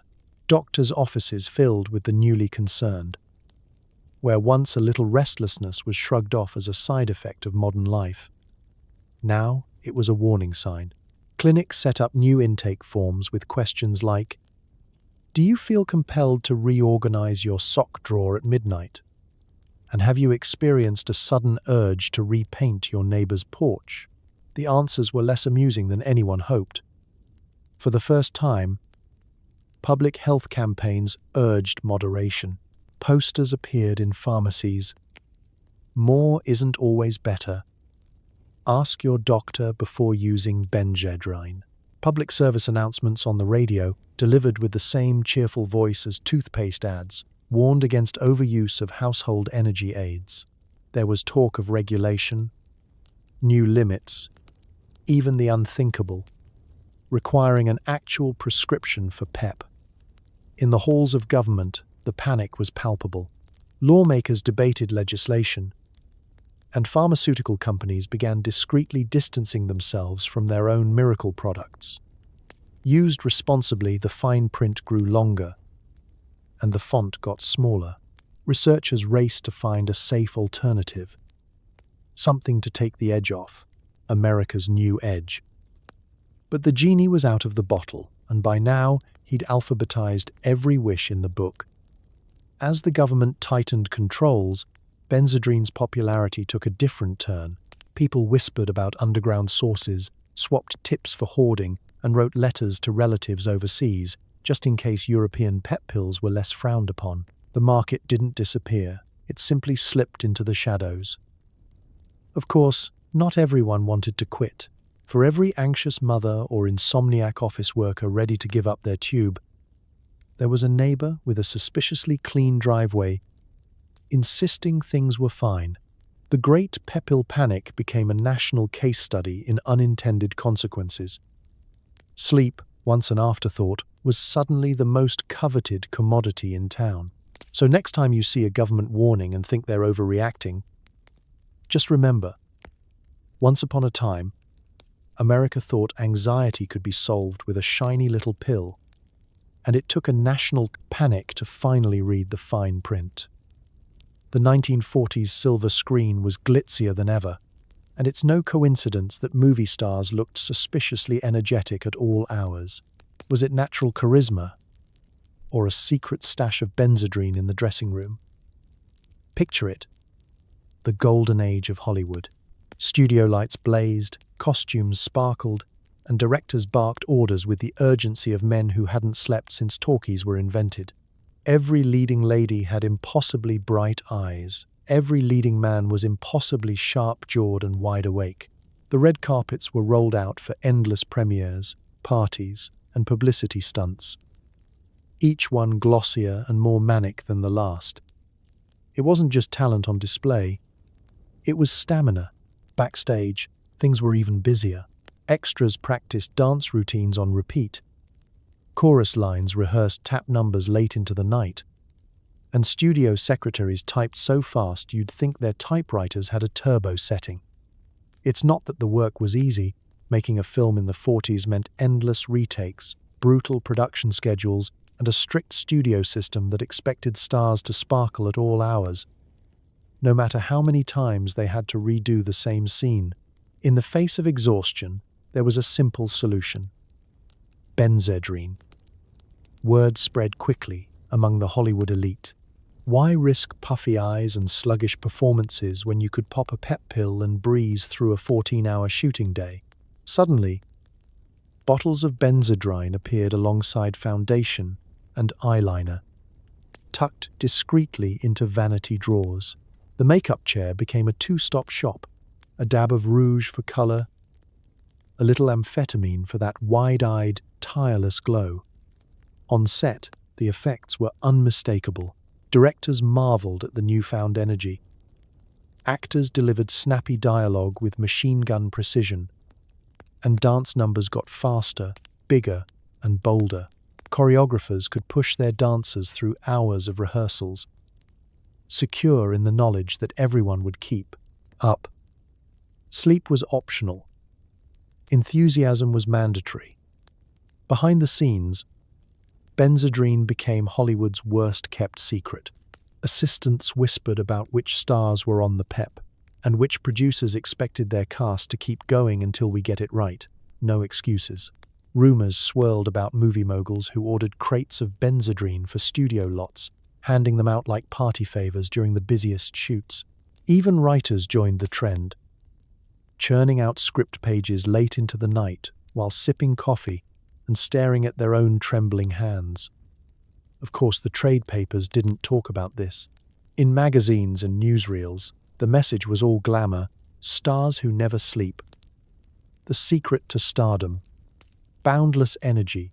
Moviegoers wondered how their favorite actress managed to film 6 pictures a year, attend every premiere, and still have time to tap dance with Fred Astaire.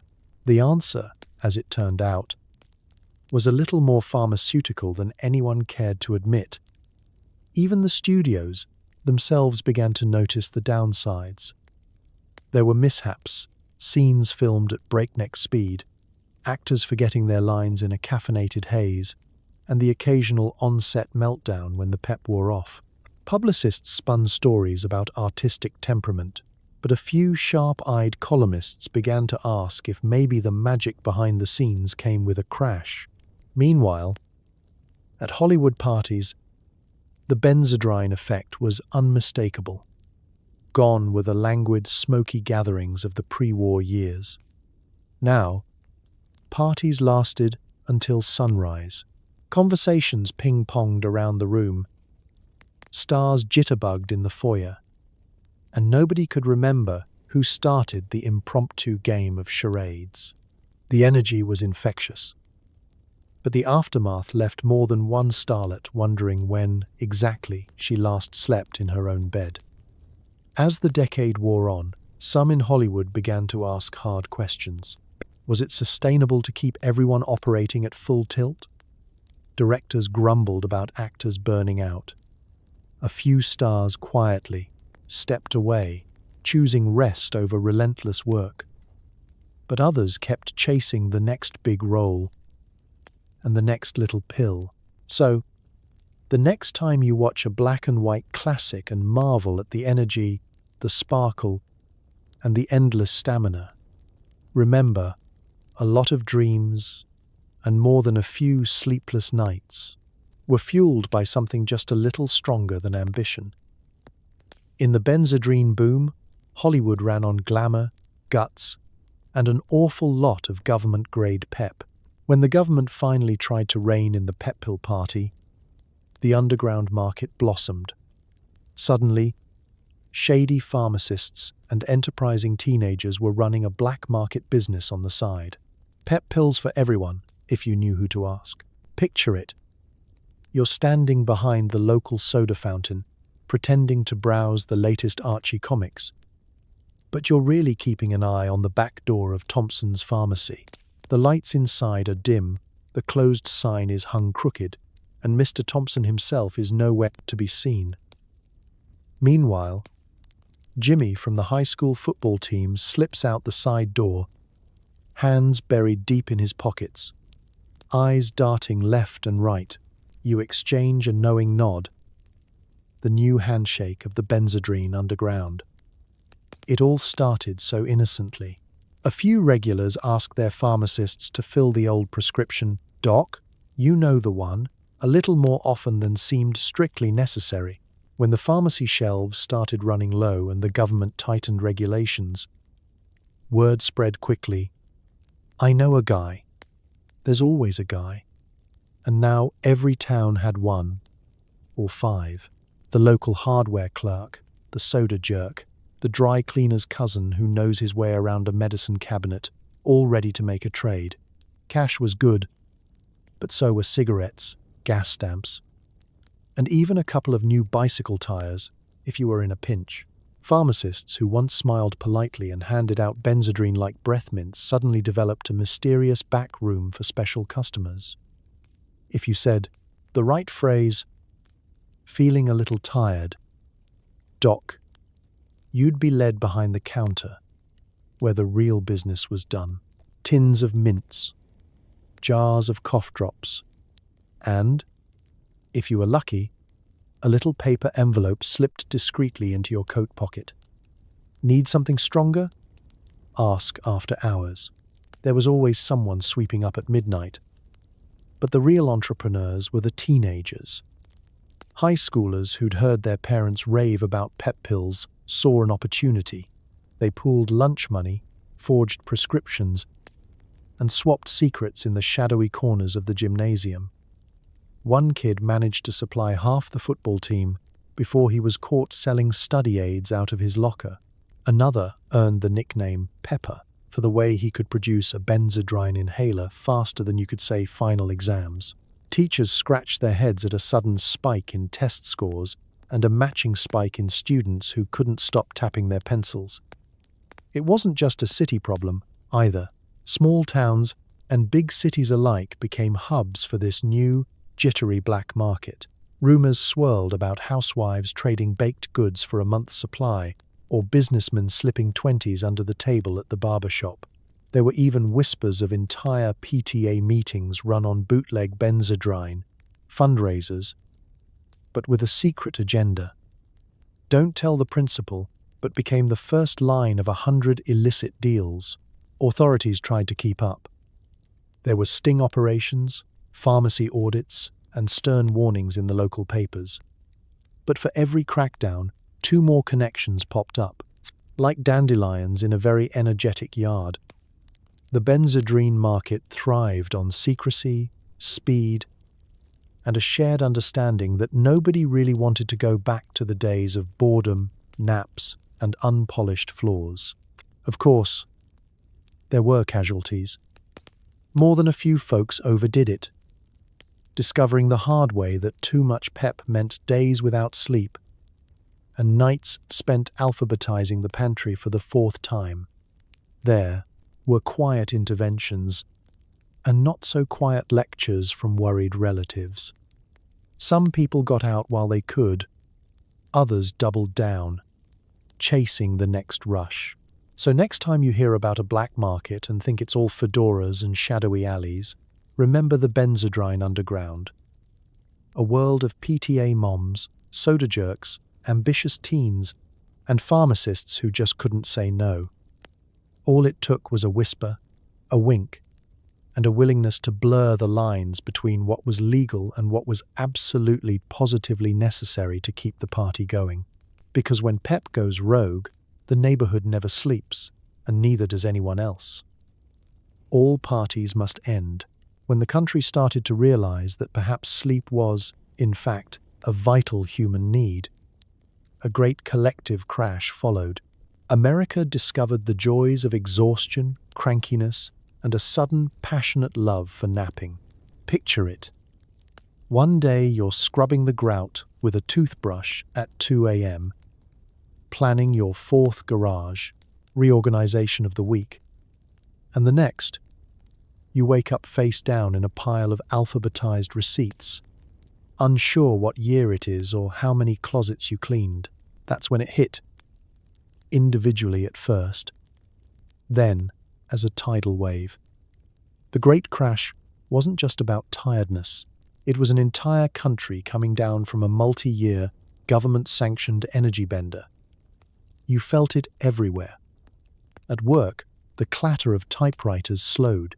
Meetings that used to buzz with the nervous energy of 100 pep pills now barely made it past the second agenda item before everyone collectively agreed to circle back next week.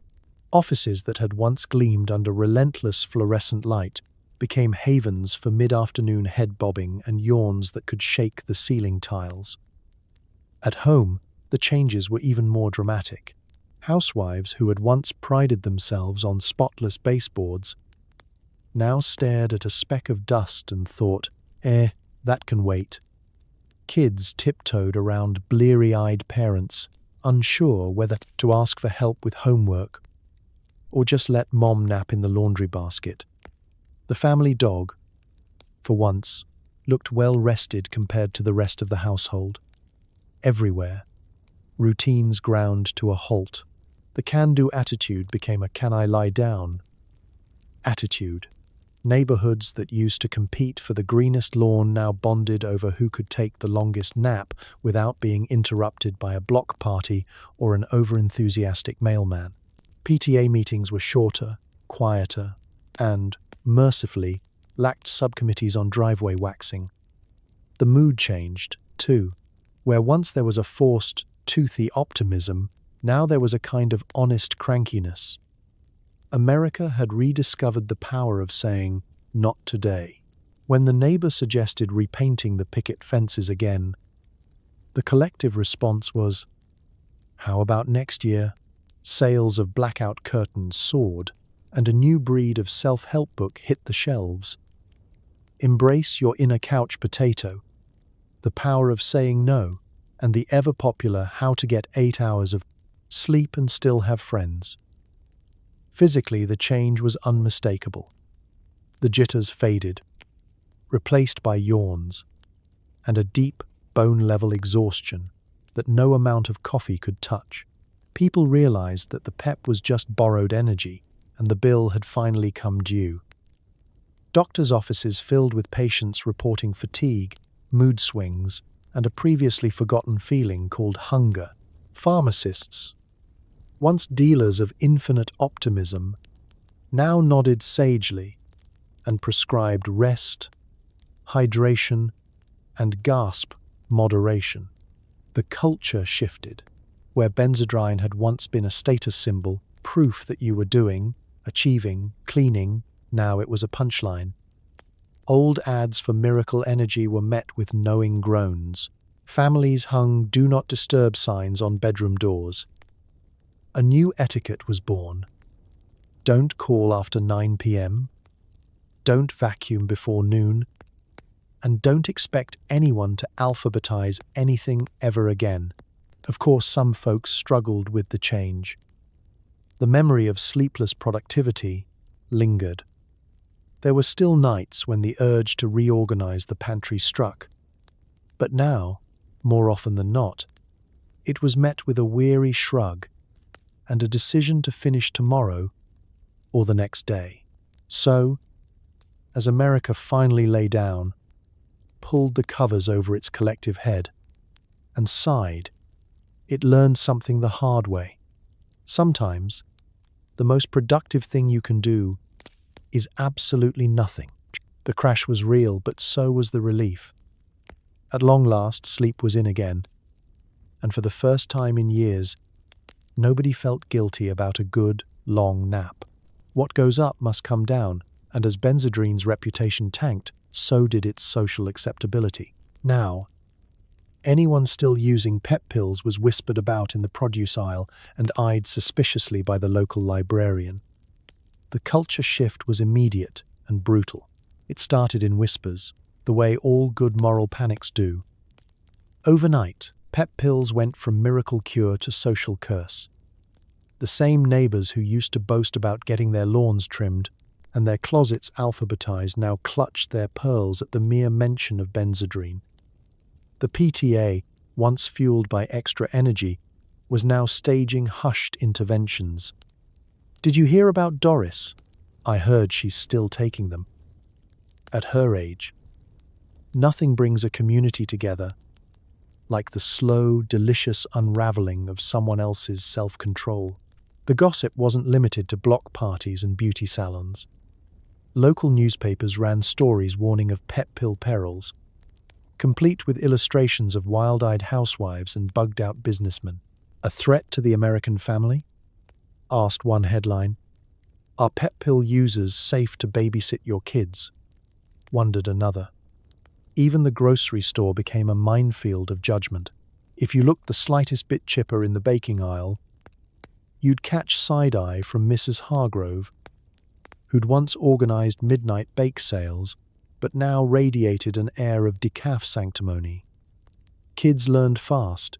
"Don't mention mom's medicine at school" became a rule, right up there with "don't run with scissors." Teenagers, who had snuck Benzedrine for all-night study sessions, now hid their jittery hands in their jacket pockets, hoping nobody would notice their perfect grades or their inability to sit through a single period without tapping out Morse code on their desk. Teachers, once grateful for students who suddenly handed in essays early, now fretted over whether the pep-fueled book reports were a sign of something deeper. Doctors, sensing which way the wind was blowing, did a quick about-face. The same physicians who had written cheerful prescriptions for tired housewife syndrome and seasonal malaise now issued stern lectures about dependency and nervous exhaustion. "Why didn't you say something sooner, Doc?" became the chorus of a community suddenly hungry for answers.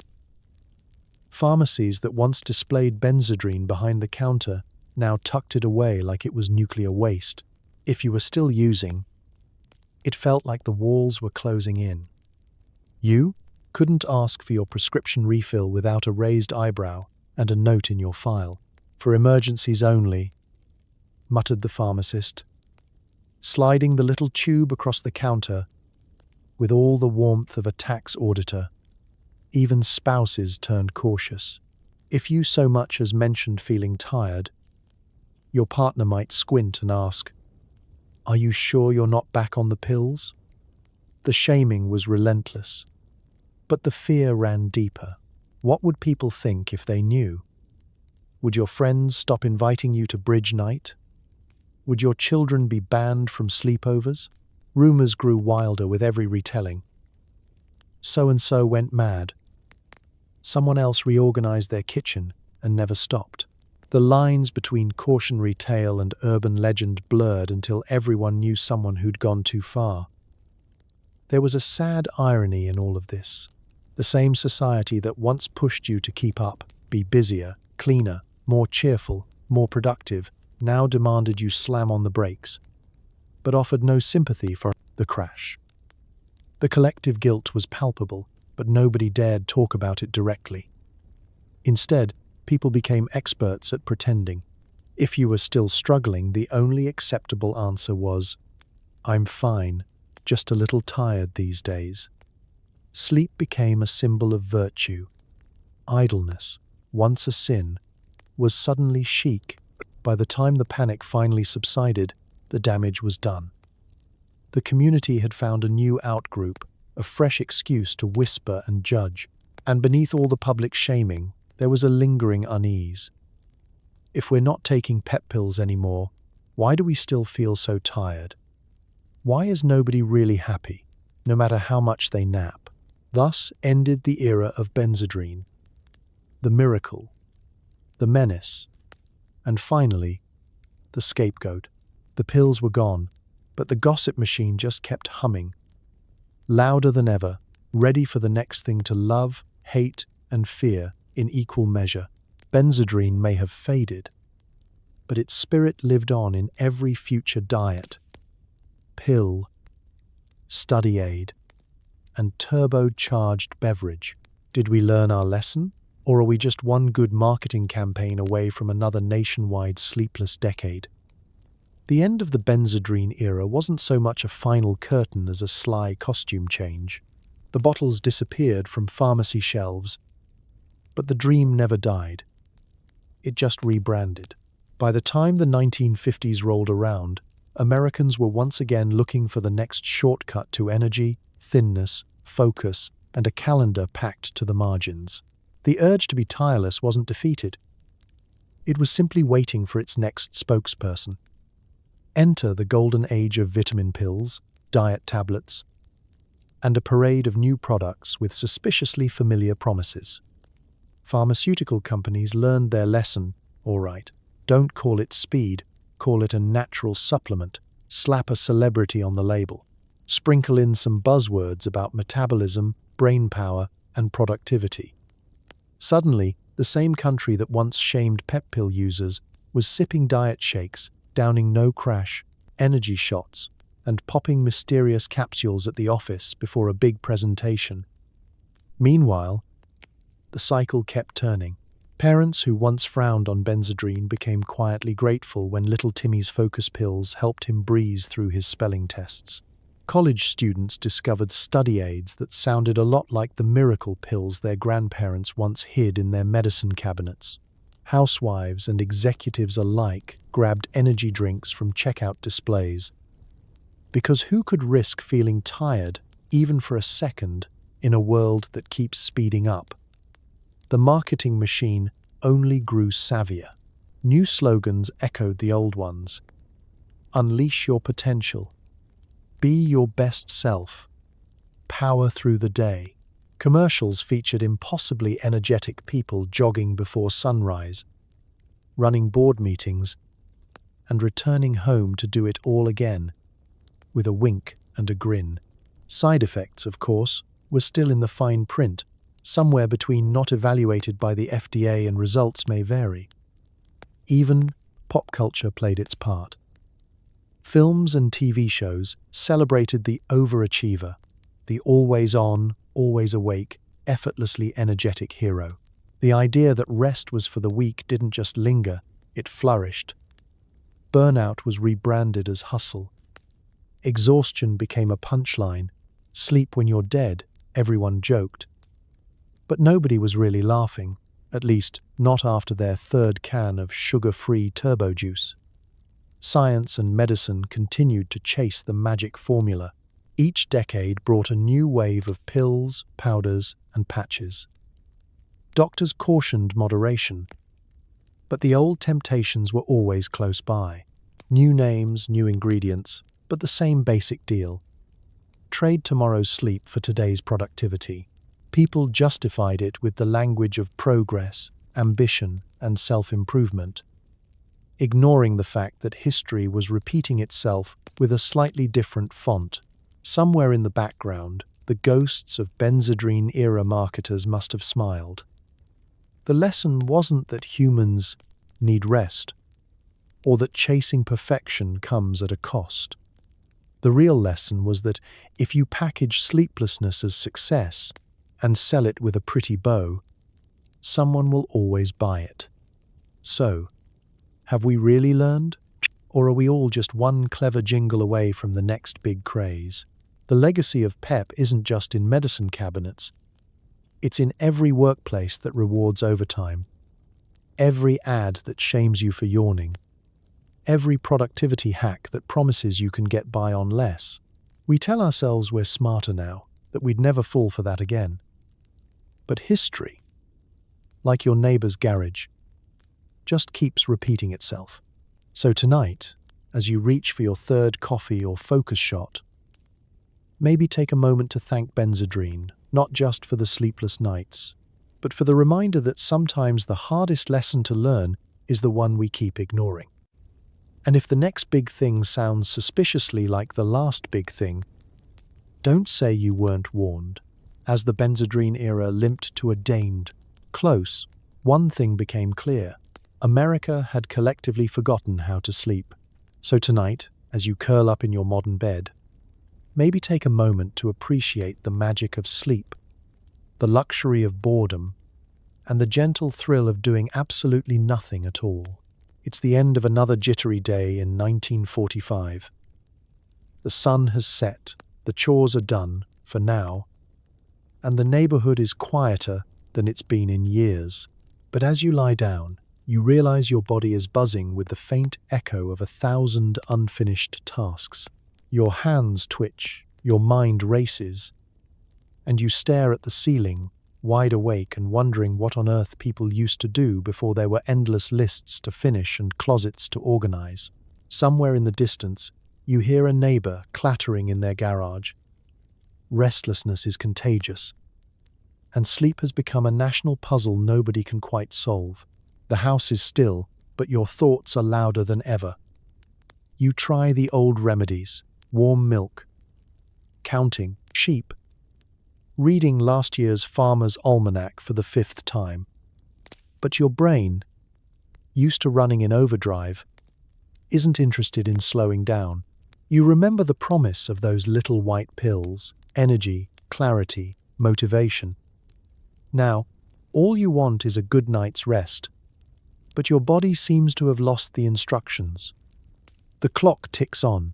2 a.m. comes and goes. You're not alone. Across the country, Americans are learning that sleep is a skill, one that's hard to relearn after months or years of artificially stretching the day. Families tiptoe around dark houses, careful not to wake a parent who's finally drifted off on the living room sofa. The radio plays softly in bedrooms, filling the silence with swing tunes and weather reports, as if the right song could coax everyone back into dreamland.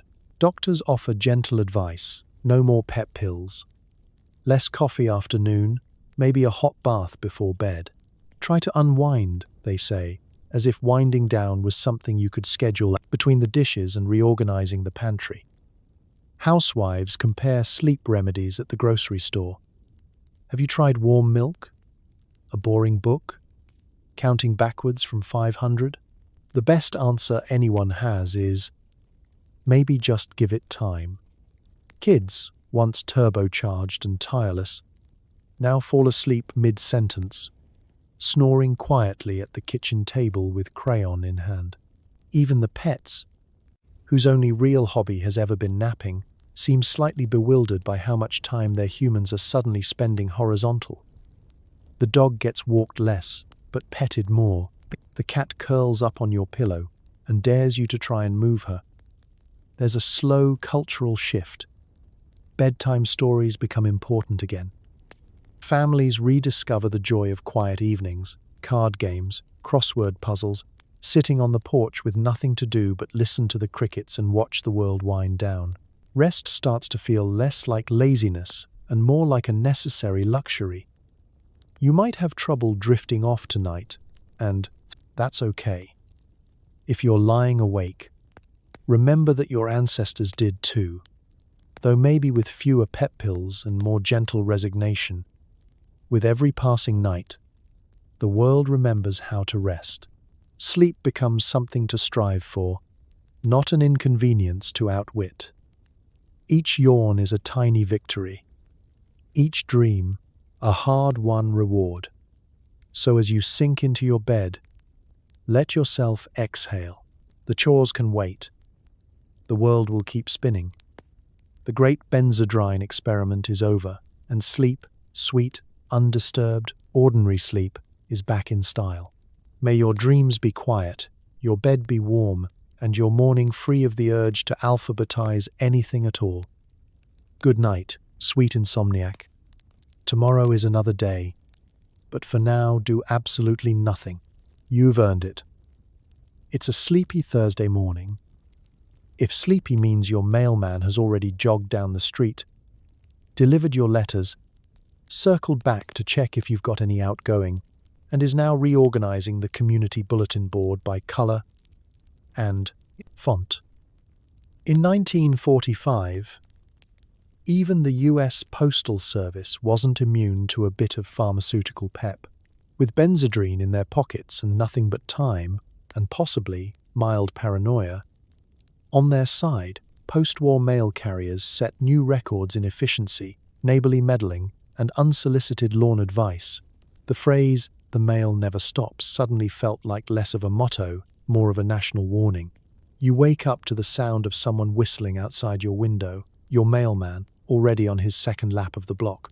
He's not just delivering letters, he's sprinting from house to house with the athleticism of an Olympic relay runner and the relentless optimism of someone who has absolutely forgotten how to yawn.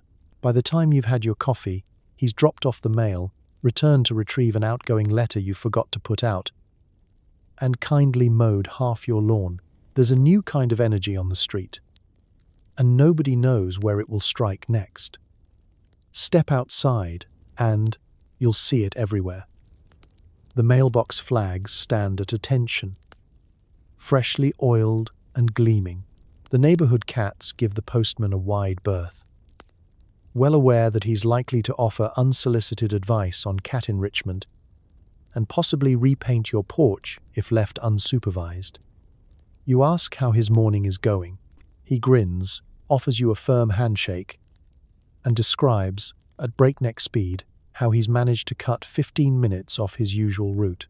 "Just a little pep," he whispers, eyes twinkling with the same slightly wild energy you've seen in half the PTA.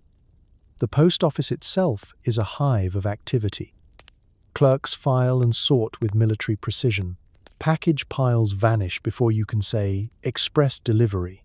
Stamp sales are at an all-time high, not because people are writing more letters, but because the clerks have alphabetized the stockroom so efficiently, it's now a joy to count inventory. Even the local postmaster, once the calmest soul on the block, has started suggesting productivity, workshops and leading morning calisthenics in the parking lot.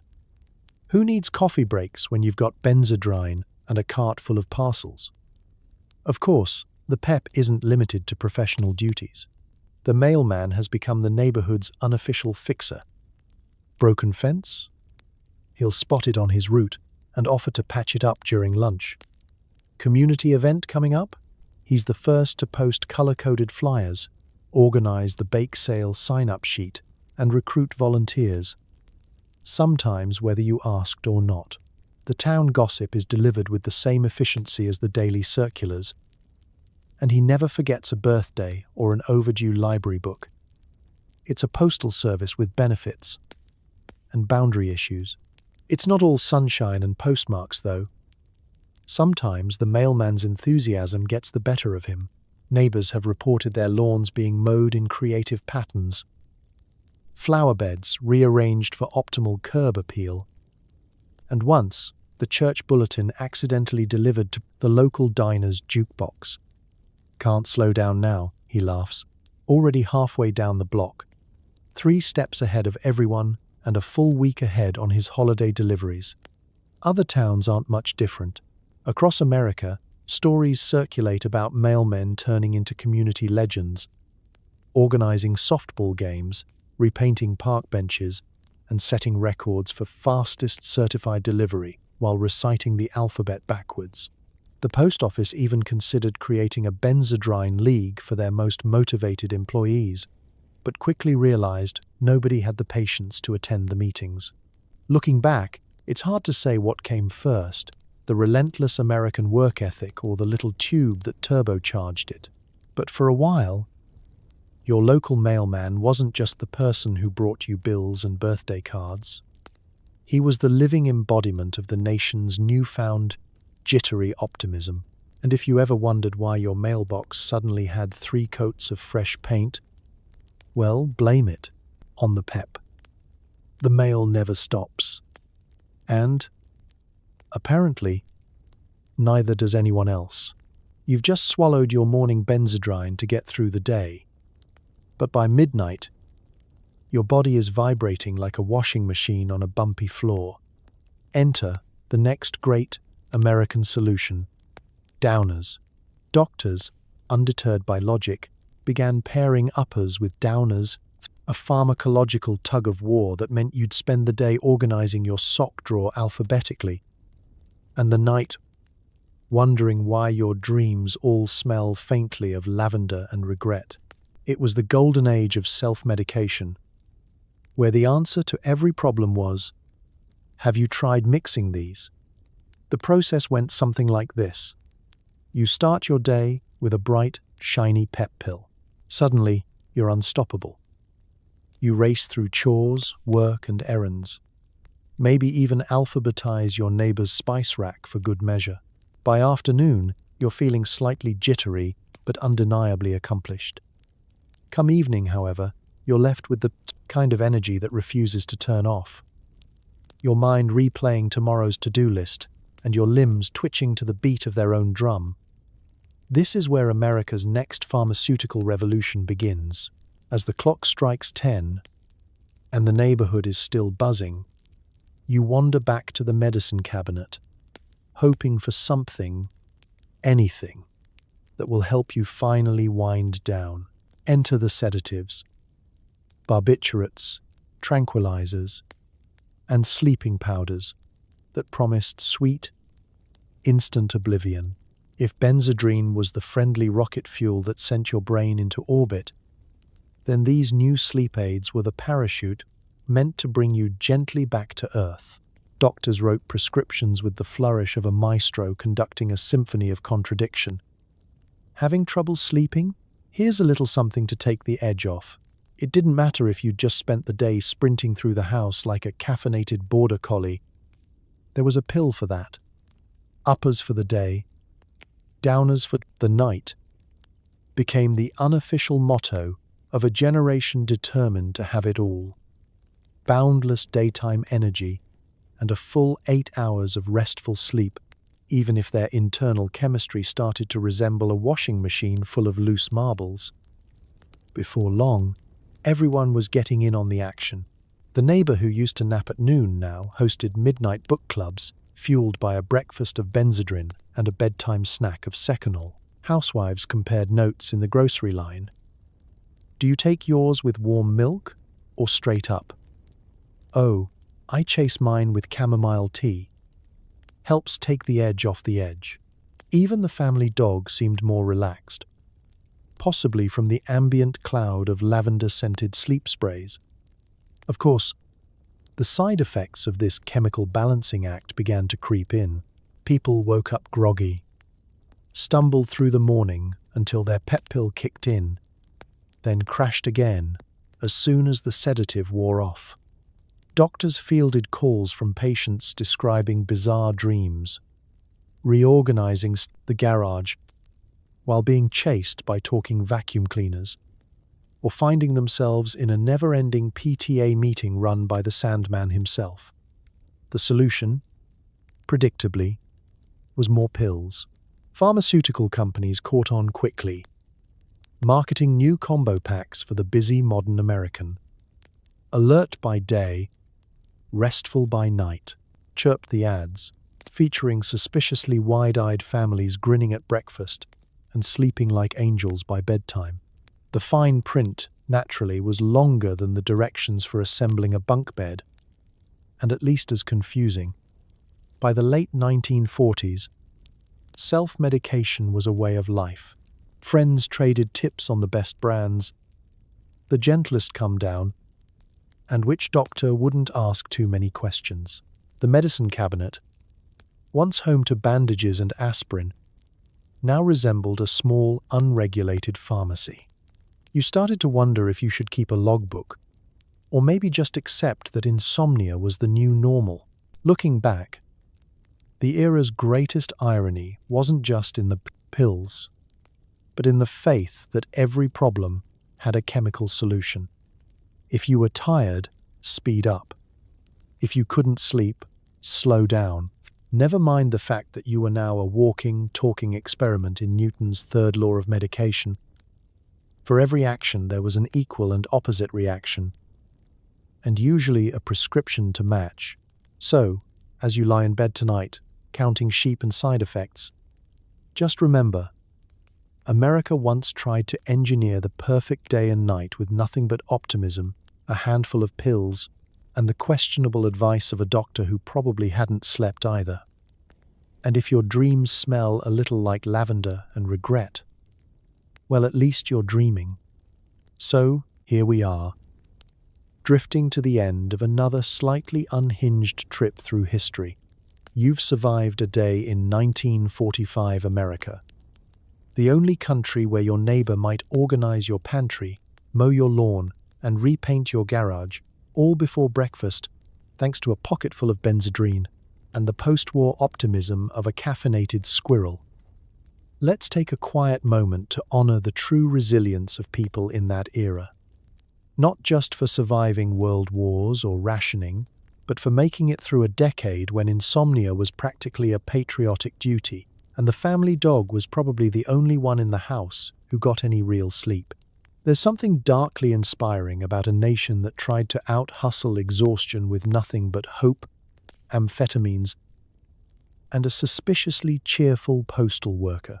Tonight, as you tuck yourself into a bed that isn't vibrating with nervous energy, surrounded by silence instead of jittery neighbors, maybe whisper a thank you to the past, for every lesson learned the hard way, and for the gentle miracle of boredom that lets you fall asleep without government-issued pep pills. Because history isn't just full of suffering and weird ideas. It's proof that people are stubborn, hopeful, and sometimes very, very ridiculous. So, as you close your eyes, let yourself rest. You don't need to scrub the grout, reorganize the fridge, or alphabetize your record collection. Your only job now is to drift off, knowing you live in a world where the most exciting thing in your medicine cabinet is probably toothpaste. Good night, sweet insomniac. May your dreams be calm, your body be still, and may you always wake up to a world where sleep is a blessing, not a side effect. Sleep well.